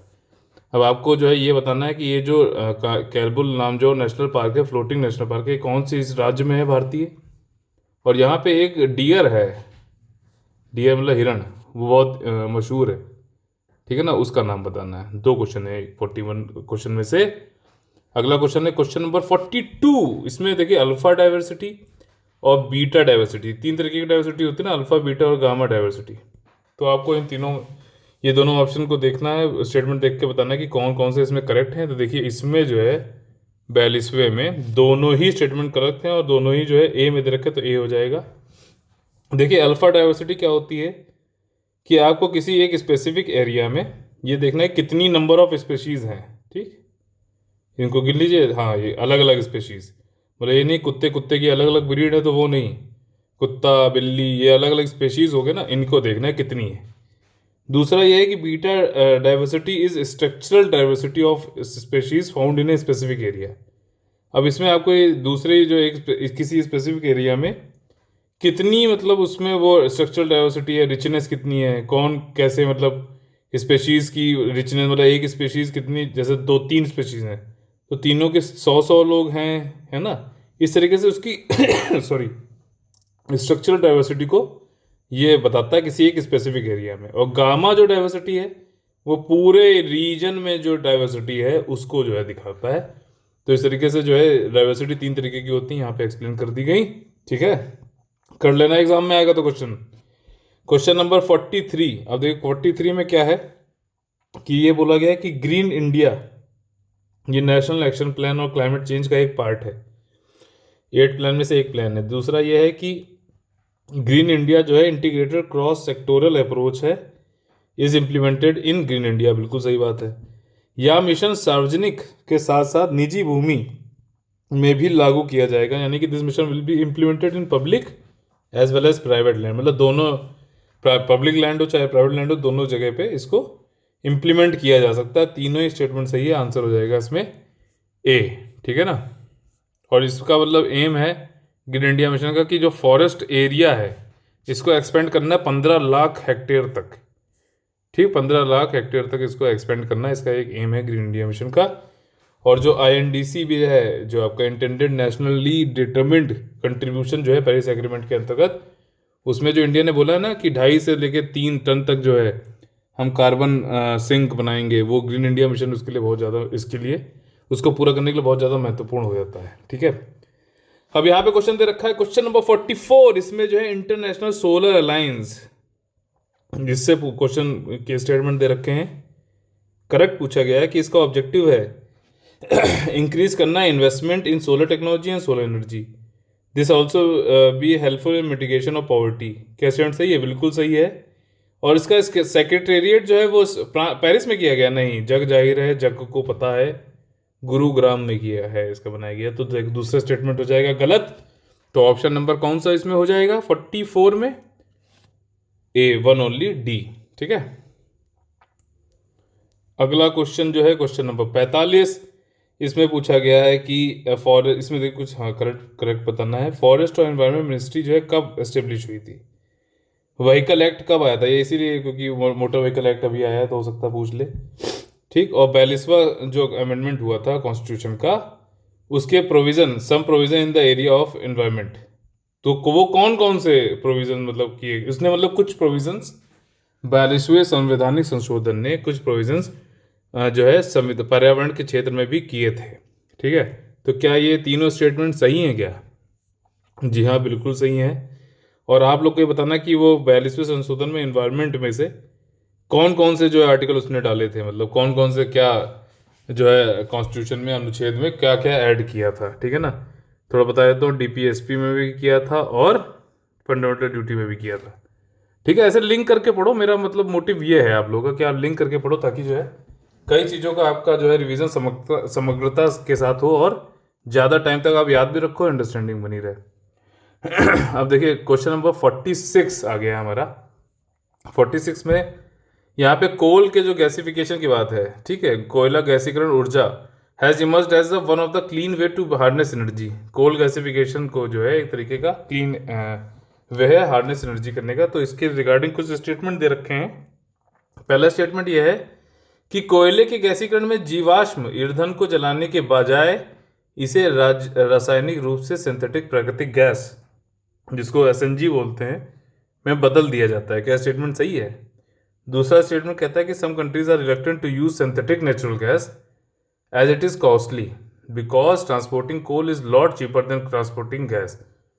अब इसमें देखिए पहला स्टेटमेंट तो है सही, ठीक, coal gasification instead of burning the fossil fuel rather it is chemically transformed into, मतलब फॉसिल फ्यूल को जलाने की जगह जो है इसको केमिकली ट्रांसफॉर्म कर दिया जाता है, किसको, कोल को, जो है ताकि सिंथेटिक नेचुरल गैस में। ठीक, पहला स्टेटमेंट सही है। दूसरा स्टेटमेंट में कई लोग को प्रॉब्लम थी हमारे पेड ग्रुप में, मतलब उनको नहीं समझ में आया था। उसमें यहाँ पे ये कहना चाह रहा है कि आपका जो है यहाँ पे जो टेक्नोलॉजी है उसको जो है इंपोर्ट करने में बड़ी दिक्कत है। ठीक, coal gasification because they have to import, technology को इंपोर्ट करना पड़ेगा, ना कि ये जो है बहुत ज़्यादा कॉस्टली नहीं है, इंपोर्ट करना पड़ेगा टेक्नोलॉजी को, इसकी वजह से प्रॉब्लम हो रही है। अब आपको मालूम है कि एक होता है ट्रेड बैरियर, एक होता है नॉन टैरिफ बैरियर। एक होता है टैरिफ बैरियर, मतलब आपने इतना ज़्यादा टैरिफ लगा दिया कि नहीं आ पा रहा है, और दूसरा होता है नॉन टैरिफ बैरियर। तो उन्होंने ये कर दिया कि टेक्नोलॉजी नहीं देंगे तो कैसे आप इसको इंपोर्ट कर लोगे। ठीक है, तो खुद की बना लो भाई। ठीक, तो बाकी देखा जाए तो इसको इंपोर्ट करना तो सस्ता है कोयले के इंपोर्ट करने से, ठीक है ना। ट्रांसपोर्ट करना गैस को चीपर होता है, आप पाइपलाइन के थ्रू भी तो ले आओगे, कोयला तो नहीं ला पाओगे। जैसे तापी पाइपलाइन की बात चल रही थी लेकिन अभी तक नहीं पूरी हो पाई है। कौन कौन से इसमें कंट्रीज से बताइए नाम। ठीक, तो स्टेटमेंट ओनली वन इसका सही है ऑप्शन आपका ए सही हो जाएगा। ठीक, अगला क्वेश्चन नंबर है 47। एक मिनट थोड़ा स्कोर ऊपर कर लेते हैं। 47 वाले क्वेश्चन में इसने पूछा कि रिसेंट फ्यूचर में there is an urgent need to conserve the diversity of bee population. मधुमक्खी की पॉपुलेशन को कंजर्व मतलब संरक्षण प्रदान करने की जरूरत है, ऐसा क्यों। ठीक है, रिसेंट बोला तो आपको पता होना चाहिए यूपीएससी के हिसाब से 2.5 से 3 साल तक भी रिसेंट रहता है, ठीक है ना। तो इसमें देखिए सी ऑप्शन आपका सही है, तीसरा वाला सही नहीं है कि करेक्ट पूछा ना, तीसरा वाला सही नहीं है क्योंकि इन्हें normal ecosystem no wild pollinator other than bee are available, ऐसा नहीं है। वाइल्ड पॉलिनेटर हैं, जैसे कि आपको मालूम होना चाहिए बम्बल बी और हॉवर फ्लाई, है ना। ये सब जो है भौरे, मतलब बम्बल बी जो है परागणक भौरे, और जो है हॉवर फ्लाई, ये सब हैं जो करते हैं। अच्छा, बीज जो है फूड सिक्योरिटी, मतलब पॉलिनेटर्स हैं बहुत तगड़े। तो पीछे रिपोर्ट भी कुछ आई थी कि अगर बीज खत्म हो गई तो फूड सिक्योरिटी जो है पूरी वर्ल्ड की, वो दिक्कत में आ सकती है। ठीक, इसलिए मधुमक्खी को बचाओ, खूब शहद खाओ। ठीक, क्वेश्चन नंबर 47 का ऑप्शन नंबर सी हो गया। ठीक, अब आते हैं नेक्स्ट अपने क्वेश्चन नंबर 48 में। यहाँ पे भी जोन डिप्लीशन से बात चल रही है अभी रिसेंटली जो है। चलिए सर नहीं बताऊंगा, नहीं तो क्वेश्चन के आंसर हो जाएगा जो मैंने पीछे पूछा है। यहाँ पे how ozone depletion affects the ecosystem and organism. Ozone की कमी पारिस्थितिकी तंत्र और जीवों को कैसे प्रभावित करती है। ठीक, यहाँ पे स्टेटमेंट 3 दे रखे हैं आपके, पॉज करके देखिए। यहाँ पे देखिए तीनों ही स्टेटमेंट सही है। इसमें यहाँ पे दे रखा है कि या इनहिबिट मतलब रोकती है फोटोसिंथेसिस ऑफ फाइटोप्लैंक्टन्स। फाइटोप्लैंक्टन्स क्या है, जो जैसे कि आपकी ये लैंड है, फिर ये पानी के अंदर, यहाँ पे जो है जो फाइटो मतलब जहाँ तक सूर्य की रोशनी पहुँच रही है उसको फाइटो बोलते हैं। वहाँ पे जो प्लैंक्टन्स होते हैं छोटे छोटे काई टाइप के, जो जिनको जो है फूड जिसको जो है फिशेस खाती हैं, ठीक, उनको फाइटोप्लैंक्टन बोलते हैं। कि उन तक पहुँचने के लिए जो है ये ओजोन डिप्लीशन की वजह से जो है ये रोकेगा फोटोसिंथेसिस को। ठीक, तो स्टेटमेंट पहले वाला सही है। या फाइटोप्लैंक्टन के प्रकाश संश्लेषण को रोकता है जो खाद्य श्रृंखलाओं को प्रभावित करता है। अब ये इसी को फिश खाती है, फिश से बाकी अलग अलग लोग खाते चले जाते हैं, ठीक है ना। तो फूड चेन बनती है इस तरीके से, और इसकी वजह से जो है न्यूक्लिक एसिड जो है लिविंग ऑर्गेनिज्म में वो जो है डैमेज होते हैं। न्यूक्लिक एसिड कौन कौन से हो गए? डीऑक्सी डीएनए सुना है, आरएनए सुना है, ये वही है न्यूक्लिक एसिड, ठीक है ना, इनडायरेक्टली पूछा गया है। डीऑक्सी जो है आपका होता है ना डीएनए, न्यूक्लिक एसिड, उसी से है। इसके बाद तीसरा स्टेटमेंट है, it increases the incidence of cataract. Skin cancer और कैटरैक्ट तो आपको पता ही है, सबसे आसान है, ओजोन डिप्लीट होगा, यूवी रेज आएंगी, स्किन कैंसर और इम्यूनिटी कमजोर करता है, और कैटरैक्ट भी होने के चांसेस होते हैं। कैटरैक्ट आपको पता है ना, मोतियाबिंद, तो इसलिए आंसर नंबर यहाँ पे क्या हो गया? डी। 1 2 3 तीनों स्टेटमेंट बिल्कुल सही हैं। अब क्वेश्चन नंबर 49 इसमें पूछा गया है, कंसिडर द फॉलोइंग पोल्यूटेंट्स, निम्नलिखित प्रदूषकों पर विचार करें। ठीक, इनमें से आपको बताना है कि कौन सा सेकेंडरी पॉल्यूटेंट, ये सारे ही पॉल्यूटेंट हैं लेकिन कौन सा सेकेंडरी पॉल्यूटेंट है। पहले बता दूं, प्राइमरी पॉल्यूटेंट वो होते हैं जो खुद में ही पॉल्यूटेंट है। ठीक, जो खुद में ही पॉल्यूटेंट है उनको प्राइमरी पॉल्यूटेंट बोलते हैं, जैसे कि कार्बन मोनोऑक्साइड, वो खुद में ही पॉल्यूटेंट है। कार्बन क्लोरोफ्लोरोकार्बन, ठीक, ये खुद में ही पॉल्यूटेंट है। जैसे कि पार्टिकुलेट मैटर, ठीक है ना, तो वो खुद में ही पॉल्यूटेंट है प्राइमरी वो हो गया इसमें। तो यहाँ पे इसलिए जो है, बाकी इसमें सेकेंडरी पूछा गया है, तो मतलब ये है कि कोई प्राइमरी पॉल्यूटेंट मिलके जो उन्होंने पॉल्यूटेंट बनाया, या फिर कोई एक प्राइमरी पॉल्यूटेंट ने मिलके किसी, मतलब कोई दो चीज़ों से मिलके अगर कोई पॉल्यूटेंट बनेगा तो उसको सेकेंडरी बोलते हैं। तो यहाँ पे ऑप्शन नंबर हो गया आपका सी। चौथा, पांचवा और छठा सही है आपका। बाकी पार्टिकुलेट मैटर, एरोसोल और फॉस्गीन ये प्राइमरी पॉल्यूटेंट है, ठीक है ना। फोटोकेमिकल स्मॉग, अब आपको मालूम है कि ओजोन जो जमीन के पास में ओजोन होती है, और जो है ये स्मोक को मिलके जो, और जब इस पे सूर्य की किरणें पड़ती हैं तो फोटोकेमिकल स्मॉग बन जाता है। इसी तरीके से पेरोक्सीटाइल नाइट्रेट भी दो लोगों से मिलकर बन रहा है, और फिनॉल भी जो है आपका सेकेंडरी पोल्यूटेंट में आएगा। ठीक, सी ऑप्शन हो गया था आपका। Next is our last question, that is 50।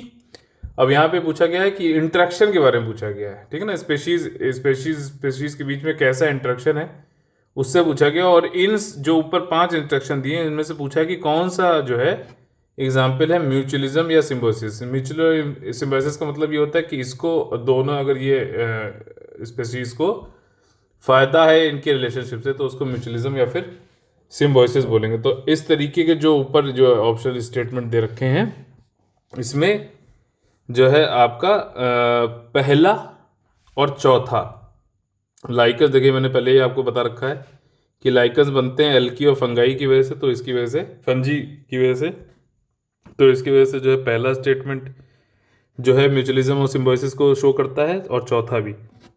इसमें एल्गी और जूजेंथले, कोरल पॉलिप्स और जूजेंथले को मिला के होता है, ठीक है। कोरल पॉलिप्स और जूजेंथले को मिला के सिम्बोसिस होता है, जिसकी वजह से कोरल रीफ्स बनते हैं, एक दूसरे को जो है ये हेल्प करते हैं। जूजेंथले जो कोरल पॉलिप्स को वो देता है न्यूट्रिशन, ये सब प्रोवाइड करता है। एल्गी और कोरल रीफ जो है इसको एक ब्रीडिंग ग्राउंड प्रोवाइड करते हैं, रुकने की जगह प्रोवाइड करते हैं आपको जूजेंथले को, ठीक है। तो इस तरीके से 1 और 4 तो हो गया म्यूचुअलिज्म और सिम्बोसिस वाला, ठीक। दूसरा और तीसरा जो है, दूसरा और तीसरा, तो ये equally lives in large intestine of human beings, ठीक है। तो कमेंसलिज्म है, मतलब एक को फायदा हो रहा है, दूसरे पे कोई नुकसान नहीं हो रहा है, इसको कमेंसलिज्म बोलते हैं। इसी तरीके से जैकॉल जो है वो लाइन के पीछे में दौड़ता रहता है, जो ये लोग छोड़ देते हैं वही खा लेता है, तो यहाँ पे भी ये कमेंसलिज्म होगा। पांचवा जो है, आपने देखा होगा कीड़े मकोड़े जो है मवेशियों के ऊपर बैठ के जो है बर्ड खाती रहती है, ज़्यादातर देखा होगा भैंसे के ऊपर या भैंस के ऊपर जो है बगुला बैठ के उसको चुनता रहता है, कुछ कुछ है ना, उसके सतह पर टिक्स विक्स या जू और ये सब खाता रहता है। तो ये भी एक तरीके की जो है कमेंसलिज्म टाइप का ही है, ठीक है। तो इस तरीके से इसका ऑप्शन यहाँ पे हो गया बी ऑप्शन, ठीक है। अब आप लोग को ये बताना है कि जो यहाँ पे जैसे ये आ रहा था ना, ई कोली जो लिव्स इन लार्ज इंटेस्टाइन, तो आपको ये क्वेश्चन थोड़ा सा यूनिक सा मैंने यहाँ पे पूछा कि लार्ज इंटेस्टाइन और स्मॉल इंटेस्टाइन की लेंथ बताओ, ठीक, कमेंट सेक्शन में। और स्टोमक से, जैसे माउथ से स्टमक जुड़ा होता है, स्टमक से फिर कौन सी इंटेस्टाइन जुड़ी होती है, ये आप लोग को कमेंट बॉक्स में बताना है। इस तरीके से यहाँ पे जो है 4 टेस्ट भी हमारा पूरा हो जाता है, ठीक है। स्क्रीन पे ये 2 नंबर दिए हुए हैं, 8564880530 और 9696606608, इन पे आप कॉल करके, हमारा जो है टेस्ट सीरीज चल रही है यूपीएससी की, 25 टेस्ट की सीरीज है पूरी, रोज डेली इसमें डाउट्स आपके जो है डिस्ट्रक्ट किए जाते हैं, और कंटिन्यूस हैंड होल्डिंग एक्सरसाइज है, जो भी आप लोग पूछोगे सब आपको जो है पूरी गाइडेंस दी जाती है। टेस्ट से रिलेटेड से 25 टेस्ट होंगे, 14 सेक्शनल हैं 50-50 वाले, और 11 जो है फुल लेंथ टेस्ट है। इसके अलावा क्रैश कोर्स हमारा चल रहा है, क्रैश कोर्स चल रहा है यूपीएससी का, ठीक है, जो कि 31 मई को है। और इससे संबंधित जो टेस्ट सीरीज तो ये है ही है, उसके साथ में पूरा मटेरियल आपको दिया जाएगा, सारे डाउट्स A to Z जो है आपको क्लियर किए जाएंगे। और आखिरी में जो है आपका 8 दिन का महा रिवीजन का भी इसमें दे रखा गया है प्रोविज़न, जिसमें सब कुछ बताया जाएगा कि कैसे क्या आपको आखिरी टाइम, क्योंकि वहीं सबसे ज़्यादा ज़रूरत होती है। जिसने देखिए 2 साल से पढ़ रहा है, लेकिन अभी के जो 40 दिन नहीं पढ़ा, तो उसकी 2 साल की पढ़ाई बेकार है। इसीलिए अगर आप लोग को मन करे तो आप लोग जो है यहाँ पे आपके ये नंबर जो दे रखे हैं हमने, इन पे कॉल कर सकते हैं। इसी तरीके से खूब पढ़ते रहिए, आगे सीरीज पूरी आती रहेगी। 25 के 25 आप लोग को यूट्यूब पे तो स्टडी फॉर सिविल सर्विसेज के प्लेटफॉर्म पे मिलेगी। खूब पढ़िए, खूब पढ़िए, अपने सिलेक्शन के लिए निरंतर लगे रहिए, क्योंकि हम तो आपके लिए लगे ही हुए हैं। जय हिंद, जय Bharat, all the very best है।